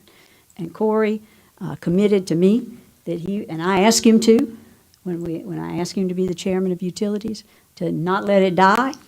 And I think he risked the wrath of all of us by pushing something that's not real easy to deal with. And so I want to thank him for doing that. I still think that I would not be in disfavor of a resolution. I just want the language to be different to some degree. And but I will hear from everyone else. Mr. Thomas. I just have a comment that I think a resolution give transparency to the public for a vote. I mean, that's a comment I have. That's all I have. Mr. Lambert. Thank you, Mr. I guess back to our parliament. Do we need to on the item. I'm partly sponsoring this. What, do we need to pass on this? And I mean, the resolution is non-binding. At least we have something that we're moving forward. It gives our attorneys out here places they can go and do different things. I would want to let's pass on C and approve the resolution. I think that's reasonable, Mr. Lambert. What I would like to do is get the wording of the resolution to some place that We've we looked can at all kind all, of wording here. I mean, this is truthful, and this is, I mean, we're trying to reach an agreement here. I mean, but. excuse me, my parliamentarian is giving me I'm the, just trying to help with answering these please, questions. please, please. So where we are is, the resolution is out there, it technically should have had a second way back, but it's been discussed, so it's out there. It can be amended. A member can make a proposal for a precise, exact amendment, and if that passes, then we go back to the resolution as amended, and that can pass. If that happens, then you are postponing item C. Thank you. Okay. So, do you have any amendments that you want to make to it, Ms. Casso? I do not. I am not, I don't feel like I'm prepared to make an amendment at this time. I'm not sure about the language. I would sincerely love to have a resolution directing the committee, parish president, to continue to work together and to get this done so that it might be put on a March ballot. But I want the language to be correct. And yes, Mr. Diaz, help me. So speaking to the resolution and the language, we would agree with you. What I think you started to say is take out the 90 days, because Aaron's right, this is non-binding, and it's as much a message we're sending out to a potential investor to divest ourselves. But the 90 days is just, to me, not necessary. We shouldn't limit our negotiating timeframe. But at the same time, what happens if this is, if it goes beyond 90 days and it's not our fault? It's maybe them trying to get, an agreement among their group. And the other thing is, after ACU number 2, I think you should take out "and the Parish of Ascension," because the way it's worded now is will sell, transfer, and convey all sewer assets belonging to ACU number 2 and the Parish of Ascension. That includes PUA, and that's not for sale. Right, Yet. I agree. Sewer assets. I'll make a motion to deny the resolution. That's ACU 1, so. Madam President, Yes.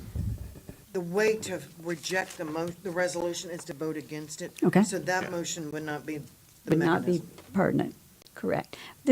Do I have a second for this motion? This motion to do a resolution? And then I think we can work on what the wording of it is. Second. Have a second by Mr. Thomas. Let's help the chair get kind of cleaned up here. I apologize. We got the motion, we got the second, and now I think we need to work on the wording. Does anyone have any suggestions about how we might word this that would help the administration and the committee to know how important this is to you?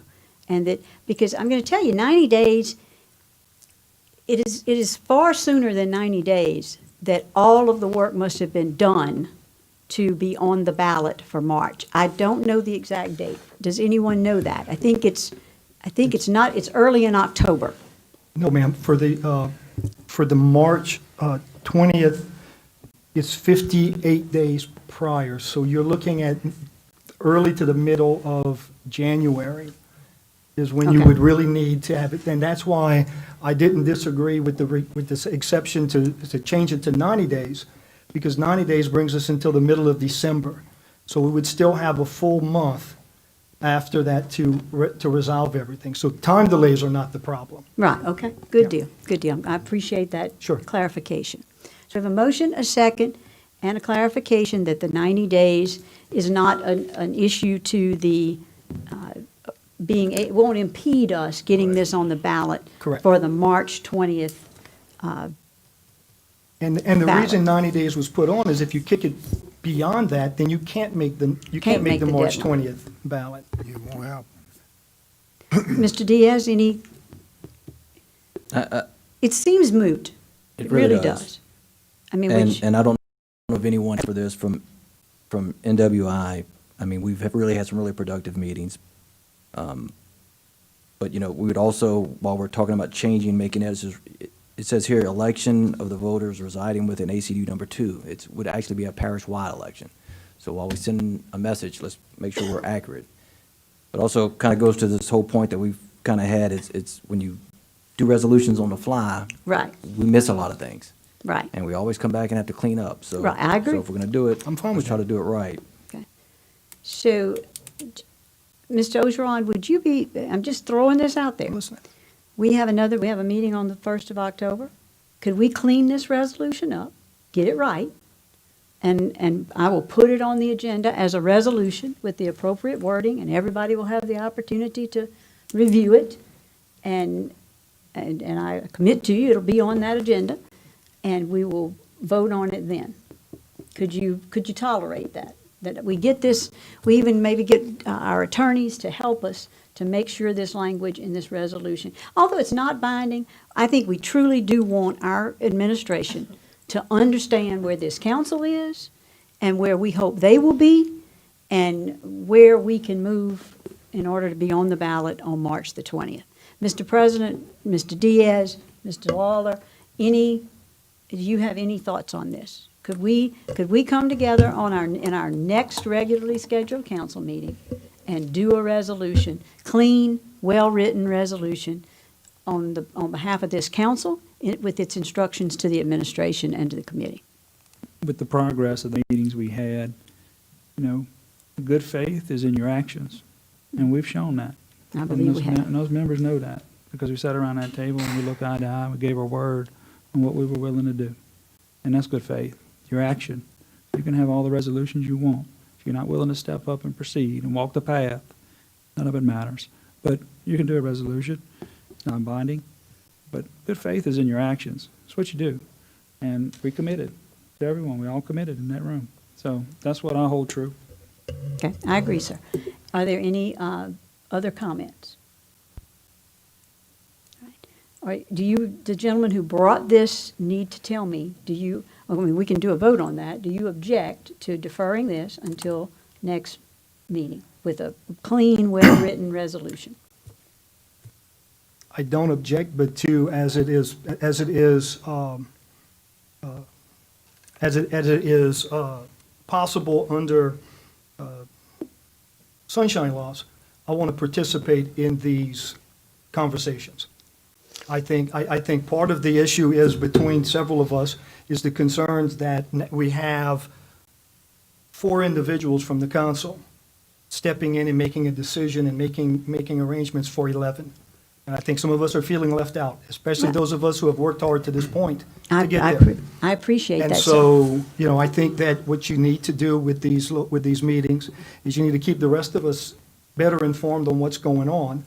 Our attorneys, for all the work that they've done at meetings, part of the disappointment we've had is that this is not something that's being rushed. We've had CEAs delivered to us several times since January that have not been addressed, that have been ignored. We have had numerous opportunities to expedite this, and that has been ignored, has been pushed back. And so there is a call from the public that it's time for us to act accordingly and act in their best interest. And, again, I trust my colleagues, especially those 4 of you that have been in these meetings. I truly respect each one of you, and I believe that you feel that there is progress getting made. But it seems that this parish has seen time and time again, at every time progress starts to get made, somebody throws a wrench into the situation, and we lose another 6 months. We lose another 8 months. And sadly enough, we are throwing away $4 million a year. That's $1 million a quarter. So by my agreeing to change this resolution from demanding a December 5th vote to demanding a March 20th vote, I already conceded to our putting another $1 million into I'll make a this. motion that we move to vote on this item. Will the parliamentarian assist me, please? Yes, that's a motion calling for, to Yes, call the calling for question. vote. It needs a second, it actually needs to not interrupt the speaker. Thank you. But when it is done, it needs a second, and it requires a two-thirds vote to stop debate and to vote. Thank you so much. We're going to learn so much by having her here. Thank you so much. So, I Mr. mean, so the notion is that we're bleeding $1 million every 3 months.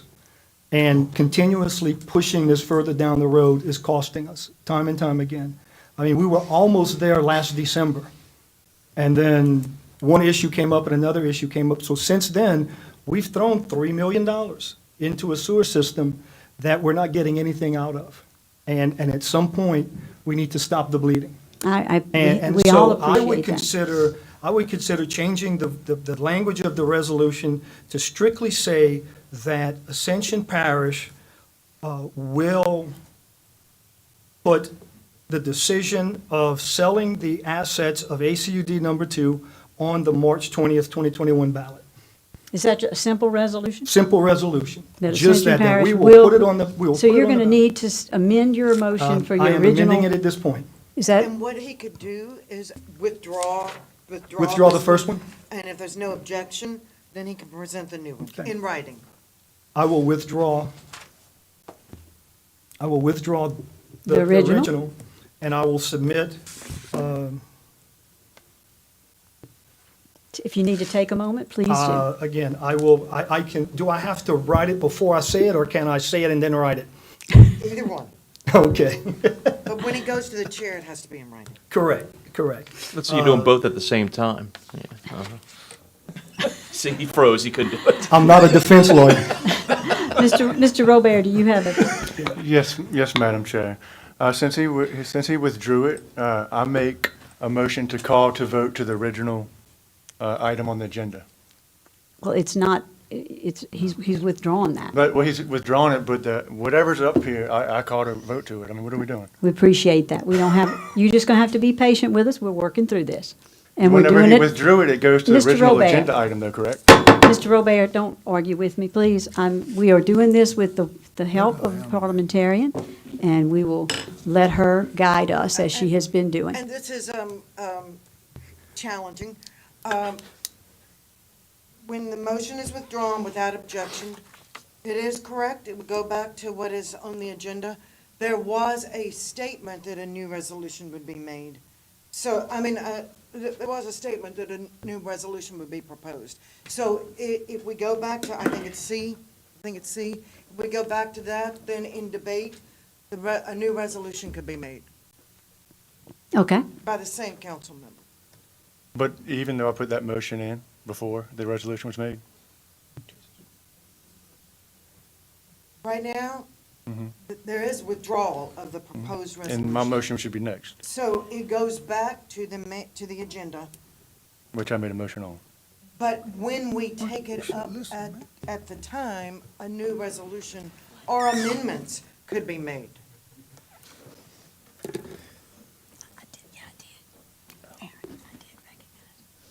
Excuse me, we were debating some other procedure up here. So, I have it written. okay. Thank you, Mr. Robert. Thank you, Mr. Robert, for the time to get, for the time. I'll withdraw. Let's Thank you.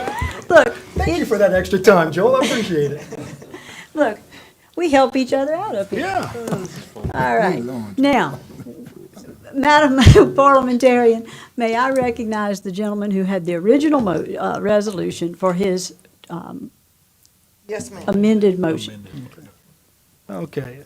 I propose we submit a resolution that Ascension Parish will place the sale of ACUD number 2 sewer assets on the March 20th, 2021 ballot.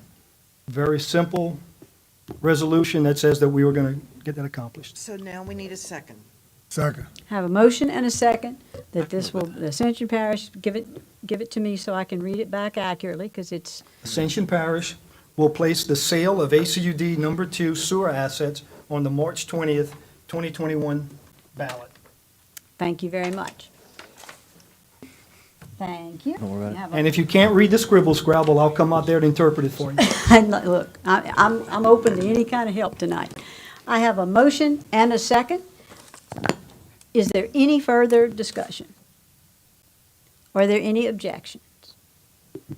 Hearing none, that motion passes. It has been resolved. Well, that was Thank easy. you. Thank you all very much for helping us to work through that. Thank you, Mr. Ogeron, for continuing to insist that we not kick this can down the road. I want a deadline. Thank you. I appreciate that. I do too. Okay. Having finished that one up, we will go on to item D. Michael, try following all of this. I'm trying to stay awake. You should have been with us last night. I wasn't invited, Miss Terry. I want to go to the po' boy meetings too, Corey. Man. We're going to start having our own meeting. We are. Me, you, and Joel, and Coach, and everybody who didn't come, who didn't go. We're going to have our own po' boy meetings. Y'all can't come. I promise, if we can get this done, I'll buy y'all all a po' boy, okay? I like Mike's po' boys. Well, we had half-shell po' boys, if in case anyone wanted to be surprised. But I do want to address with Mr. Ogeron some concerns he had before we move on.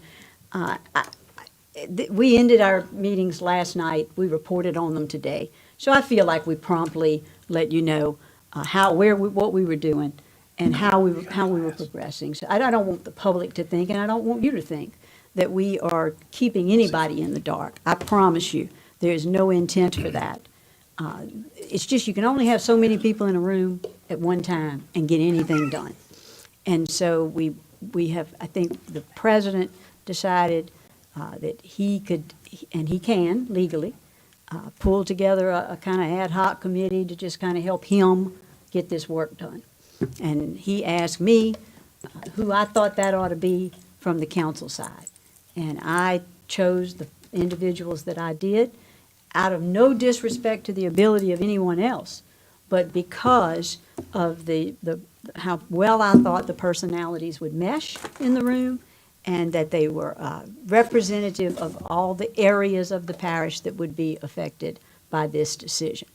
So that is the clarification in case the public is wondering based on your questions. Mr. Mason, will you proceed with your Personnel Committee Board appointment recommendations? I guess. And thank you and your committee for all that work. Thank you, Ms. Terry. The Personnel Committee met on September 2nd. Interviews were conducted, and the following recommendations were made.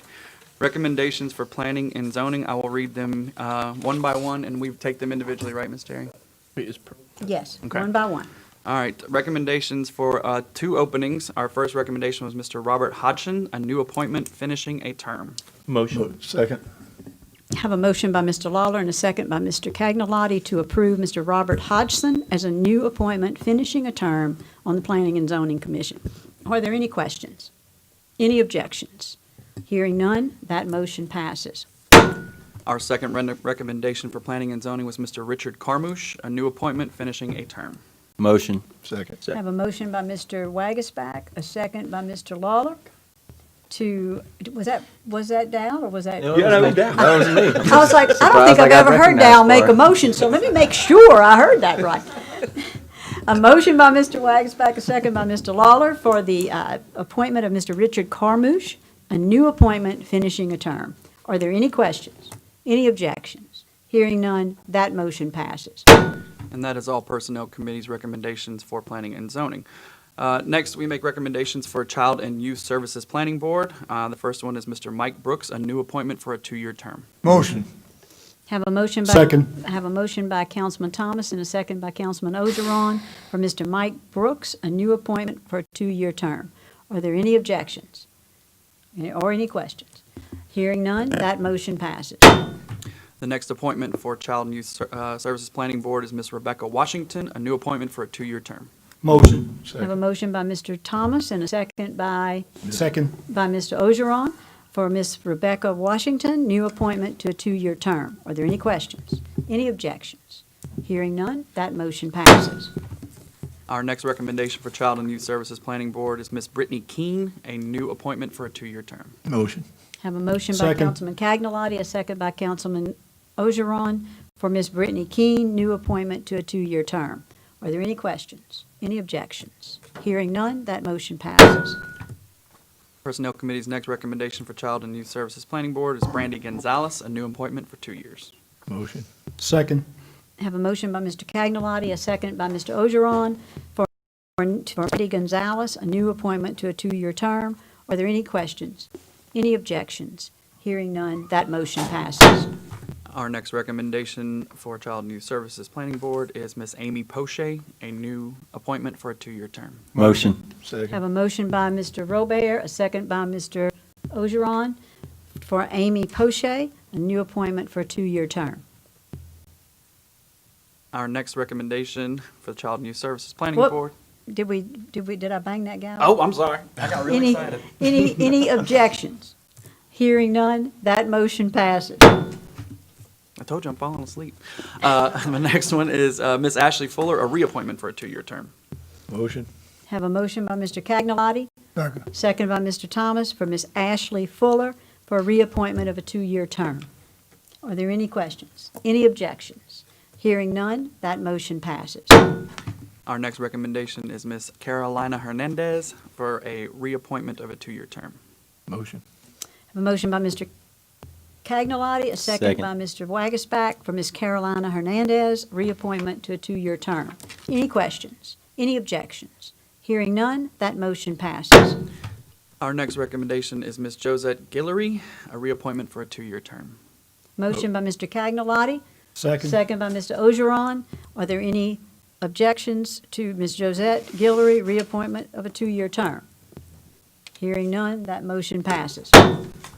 Our next recommendation is Miss Donna Gagnard for a reappointment 2-year term. Motion.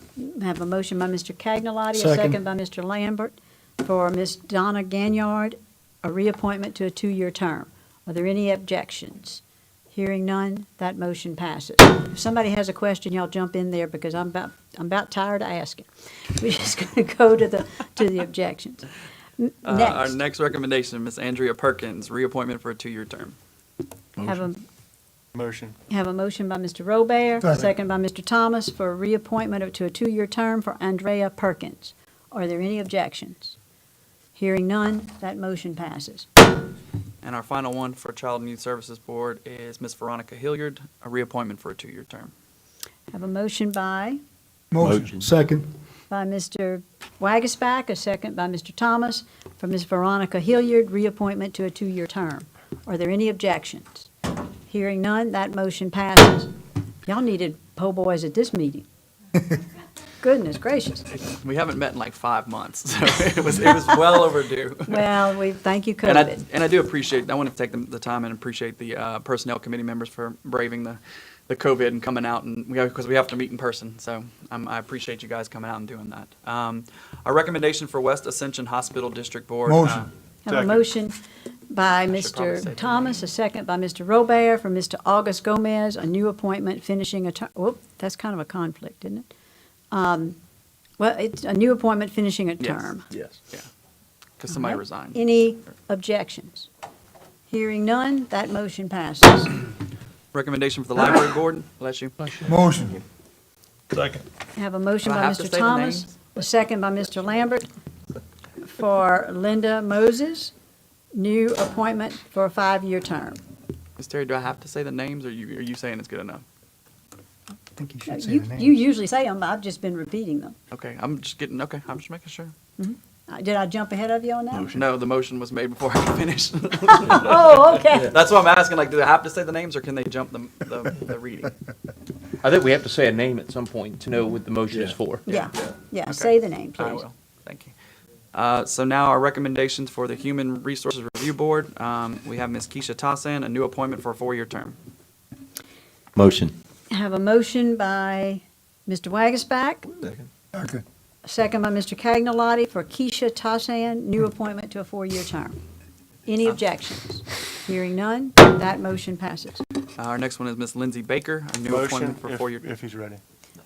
I have swear I have I'm a gonna throw motion something at you, Joe. by Mr. Robert, a second by Mr. Cagnolati for new appointment for Ms. Lindsay Baker to a 4-year term. Any objections? Hearing none, that motion passes. The next one is Daniel Atkins for reappointment for a 4-year term. Motion. Got it. I have a motion by Mr. Cagnolati, a second by Mr. Wagasback to reappoint Daniel Atkins to a 4-year term. Are there any objections? Hearing none, that motion passes. Ms. Tess Bourgeois, reappointment for a 4-year term. Motion. I have a motion by Mr. Dempsey Lambert, a second by Mr. Cagnolati to reappoint to a 4-year term Tess Bourgeois. Any objections? Hearing none, that motion passes. And our final one is Ms. Stacy Clark, a reappointment for a 4-year term. Motion. Motion by Mr. Thomas, Second. second by Mr. Robert to appoint Stacy Clark to a 4-year term. And our final one is recommendations for Are there any commissions. objections? Oh, dang it. Hearing none, that motion passes. Gotta wait. I'm gonna learn this one day. Oh, look, I'm going to too. About 3 years from now. Or 8. Probably all I'm gonna have. 8 or 9. After this meeting, I'm done. All right. Recommendations for the Tourism Commission. We had, our first one is Ms. Karen Hatcher, a reappointment for a 3-year term. Motion. Have a motion by Mr. Thomas, second by, who made that motion over here? Mr. Ogeron, second by Mr. Cagnolati to reappoint Karen Hatcher to a 3-year term. Our next one is Michael Bonfanti, a reappointment for 3, huh? Motion. Second. Didn't I bang it? No. Any objections? No. No, Done. Fanny. Yeah. Michael T., reappointment for a 3-year term. Motion. Motion by Mr. Ogeron, second by Mr. Cagnolati to reappoint for a 3-year term Michael Bonfanti. Any objections? Hearing none, that motion passes. Next one is Mrs. Jean Saint Romain, reappointment for a 3-year term. Motion. Have a motion by Mr. Ogeron, a second by Mr. Robert to reappoint Ms. Jean Saint Germain to a 3-year term. Any objections? Hearing none, that motion passes. And our final one for the Tourism Commission, Mr. Craig Walling, a reappointment for a 3-year term. Motion. Second. Have a motion by Mr. Ogeron, a second by Mr. Cagnolati to reappoint Craig Walling to a 3-year term. Are there any objections? Hearing none, that motion passes. Thank you, Chairwoman. Thank you, Mr. Mason. I understand that it had been quite some time, and now we know why we need to have Personnel Committee meetings regularly. Thank you so much, and for the patience of all of you here. Moving along. Item number 11, general business. A, approval of a substantial completion of Modest Fire Station Building installation, HCM buildings. Is Dean here, or is there a comment on that? Motion. Have a motion by Mr. Thomas, second by, who had the second? Doesn't matter, Mr. Ogeron. Are there any questions of the administration around this item? Are there any objections? Hearing none, that motion passes. Item B, a resolution providing for canvassing the returns and declaring the results of the special election held in the Parish of Ascension, State of Louisiana, on Saturday, August the 15th, 2020, to authorize the levy and collection of a 5.6 mils ad valorem tax for a period of 10 years, beginning with the year 2021 and ending with the year 2030, for the purpose of maintaining and supporting the Ascension Parish Library and its branches. Mr. Malcolm Dugas, it is wonderful to see you tonight. It's nice to be here. Good evening, Madam Chair, members of the council.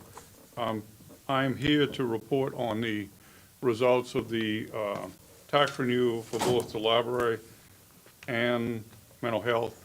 And Madam Chair just read the resolution regarding the canvassing and the returns for the library tax, and I would ask that the council act on that motion. Motion. Second. Have a motion by, who had the motion? Mr. Cagnolati? Second? Second. Second by Mr. Thomas. Are there any questions? Are there any objections? Hearing none, that motion passes. Now, regards to the library, I'll need to read the results of the election. Please. It says, pro se verbal of the canvass of the votes cast at the election held in the Parish of Ascension, State of Louisiana, on August 15th, 2020. It says the voting places above specified being the only polling places designated at which to hold the election, it was therefore shown that there was a total of 7,947 votes cast in favor of the proposition and a total of 3,943 votes cast against the proposition as here and above set forth, and that there was a majority of 7,947 votes cast in favor of the proposition as here and here above set forth. I would ask that the results of the election be proclaimed as correct. Motion. Have a motion by Mr. Cagnalotti, Second. second by Mr. Mason. Are there any questions? Any objections? Hearing none, that motion passes. Malcolm, was that item C, which is the approval of the process verbal? Yes. Yes. All right, I just wanted to make sure. So we would move on to item D, Yes. which is the resolution providing for canvassing the returns and declaring the result of a special election held in the Parish of Ascension, State of Louisiana, on Saturday, August the 15th, 2020, to authorize the renewal of the levy and collection of 2 mills ad valorem tax for a period of 10 years, beginning in the year 2021 and ending in the year 2030, for the purpose of maintaining and supporting a mental health program in the parish. Mr. Dugas. Madam Chair, once again, I would ask the council vote on the passage of that resolution. Have a motion by Mr. Lambert, second by Mr. Cagnalotti. Are there any questions? Any objections? Hearing none, that motion passes. The results of the election are as follows. Pro se verbal, the canvass of the votes cast at the election held in the Parish of Ascension, State of Louisiana on August 15th, 2020. The polling places above specified being the only polling places designated at which to hold the election, it was therefore shown that there was a total of 8,689 votes cast in favor of the proposition and a total of, 3,232 votes cast against the proposition as here and above set forth, and that there was a majority of 8,689 votes cast in favor of the proposition as here and above set forth. I ask that the council proclaim the election results as correct. Motion. Have a motion by Mr. Cagnalotti, a second by Mr. Mason. Are there any questions? Any objections? Hearing none, that motion passes. Madam Chair, you will also see on the agenda that there are introduction of ordinance for both of those taxes to be put on the agenda for the October 1st meeting, and will be read by O'Neill Parrington. Thank you very much. All right, thank you so much, Mr. Dugas. It's a pleasure to get to see you. Now, we had some items, F, A, D, G, and K, E, removed from the consent agenda, and we will take those up now as item F, G, H, and I. Item A, now item F, is approval of an agreement with CES using sanitary sewer physical inspections and piggyback agreements with the city parish of East Baton Rouge. This was a Utilities Committee recommendation. Mr. Ogeron, do you have a comment? You had this removed. I asked for it to get removed. I was hoping, I saw Gavin was here this evening. I was hoping that he could come and give further explanation to the full council as to the status of these inspections, what the costs are going to be, and whether or not these are costs that we necessarily need to incur, considering the potential for a transaction in the near future. Evening, council members. Hi, Gavin. So to address your questions, so this contract is something that would be used. It would help save us money. Since we're not going for a vote until March, there's a time frame where we're going to use their services. Their services are going to include sludge removal. They're going to include any time we have a complaint where somebody's somebody's house isn't flushing and it's our system, we need to be able to go in and do camera checks. They provide those services, verification of services, something we're still going to have to maintain with. The purpose of entering into this contract is it gives us a reduction in price. One thing, if we don't have a contract with them, for instance, sludge removal, they'll charge us, I don't remember the exact number, but we get a reduced rate because it's based on us having an actual contract with them. As we discussed in the utilities meeting, this is a contract that can be canceled within 30 days. It is going to be designed, the reason we're entering into it is to save the parish money, so that way it's services we're going to need, but we have to have a way to pay for them. Fantastic. I so move that we go forward with it. Mr. Ogeron has made the motion, followed, Mr. Cagnolotti has the second. Are there any further questions? Any objections? Hearing none, that motion passes. Item G is being taken up as D. item D. Yes. Approval of agreement between Ascension, or item D is being taken up as item G. Approval of an agreement between Ascension Parish and 7T Farms for the right of access for alter routing option for CDBG project in Dara. Are there any questions about this issue? Any Well, again, comments I to think make? the- Mr. Ogeron. The reason I wanted to have it removed was, again, to address the necessity of that, considering the potential for a transaction with sewer.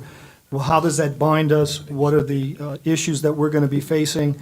Does it bind any potential buyers, from something of this nature? So I guess that's the question that I have at this point. Is it furthering the Hillaryville sewer plan, or is it something that is necessary under our current structure?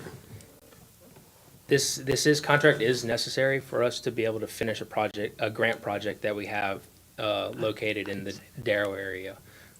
Once again, this agreement is for us to be able to have the access, be able to put in a temporary road, so that way some of y'all's constituents will be able to get to their homes while they're putting in the sewer for a project we already have on the books. Okay. Motion. This project should be done by the time. Motion. Have a motion by Mr. Turner, Second. second by Mr. Cagnolotti to approve this agreement. Are there any questions? Any objections? Hearing none, that motion passes. Thank you. Thank you. Item H is item G from the previous, from the consent agenda. Amendment number 3 to the legal services contract for Basile, Saxe, and Wilson LLC in the amount of $200,000 for a total not to exceed amount of $875,000. This was a Finance Committee recommendation. It's great to see you, Mr. Dawson, even at this late hour. It's great to be seen. And I hope you're feeling well, sir. I'm much better, thank you. Thank you. Madam Chair. That question about it, same question? The same question is, the additional $200,000, do we, where do we stand with the work that's been done to this point? Have there been provisions other than just the NWI transactions that we're paying for? We're asking to add $200,000 to a legal bill, and, we haven't seen, the billables, haven't seen the work that's been done, so I'm just questioning Utilities Director as to what has been done to substantiate and justify this increase.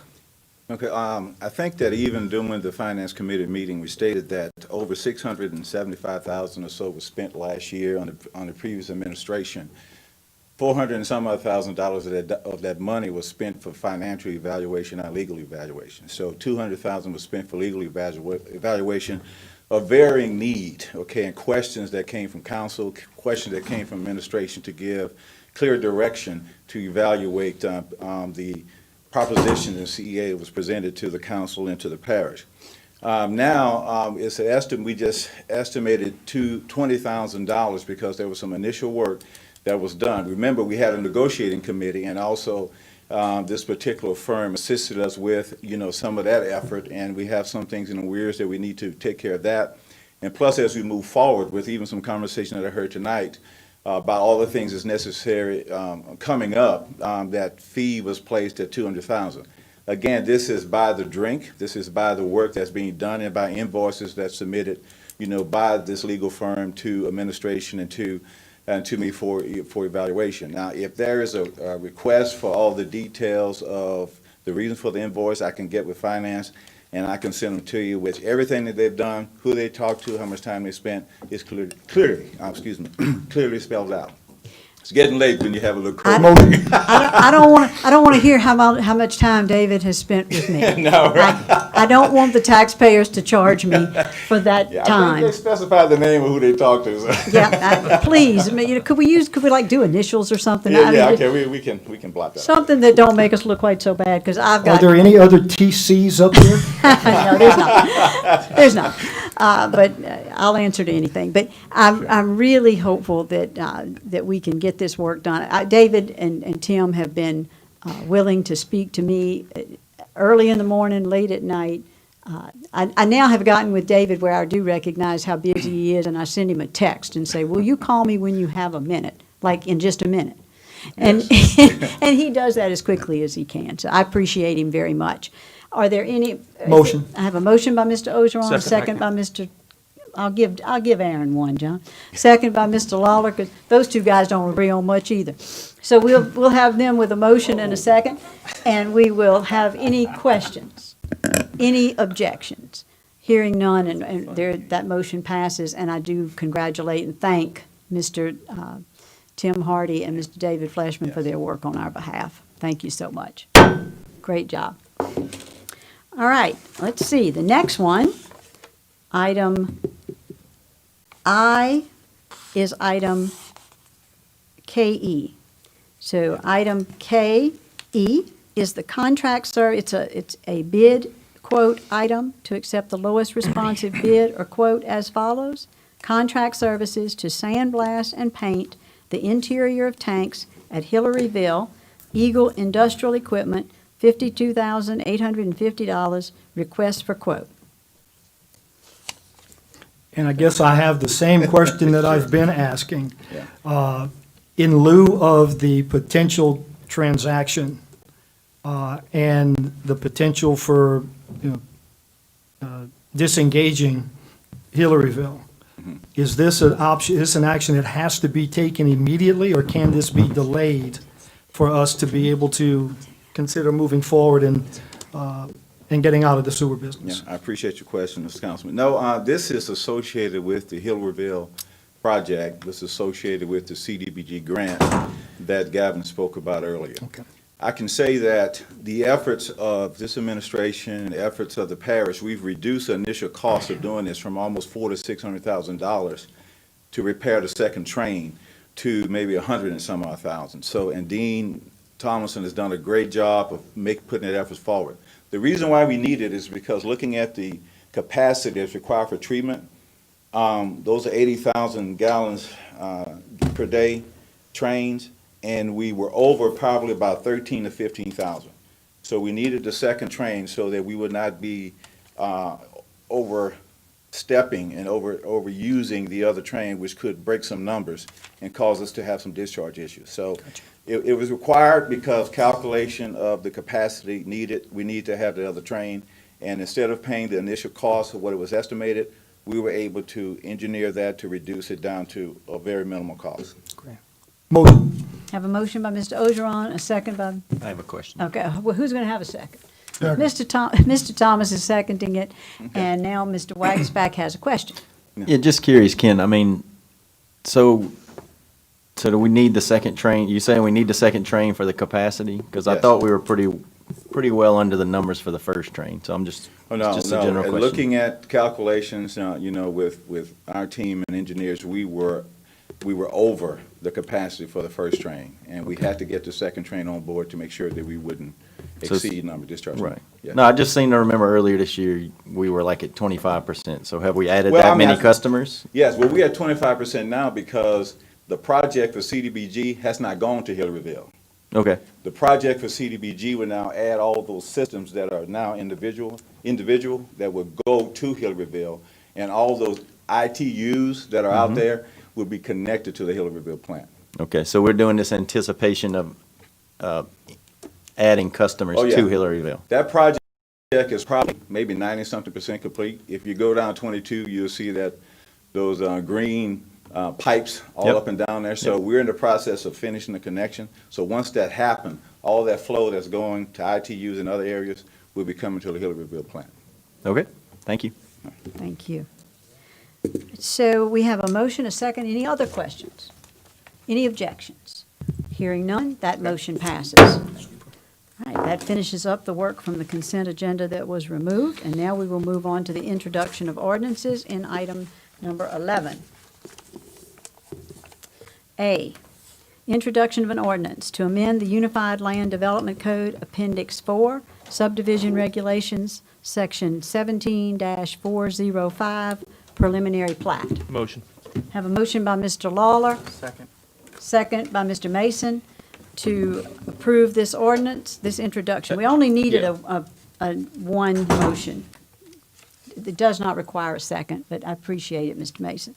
Item B, introduction of an ordinance to amend the ULDC Appendix 4, subdivision regulations, Section 17-40100, definitions, to add commencement of construction. Motion.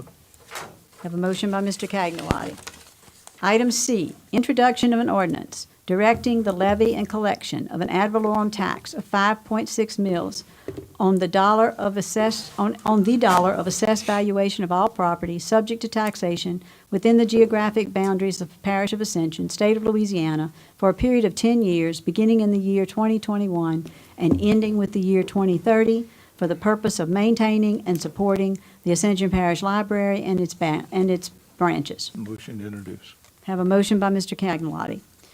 D, introduction of an ordinance directing the renewal of the levy and collection of an ad valorem tax of 2 mils on the dollar of assessed valuation of all property subject to taxation within the geographic boundaries of the Parish of Ascension, State of Louisiana, for a period of 10 years, beginning with the year 2021 and ending with the year 2030, for the purpose of maintaining and supporting a mental health program in the parish. Motion. Motion by Mr. Cagnawati to introduce.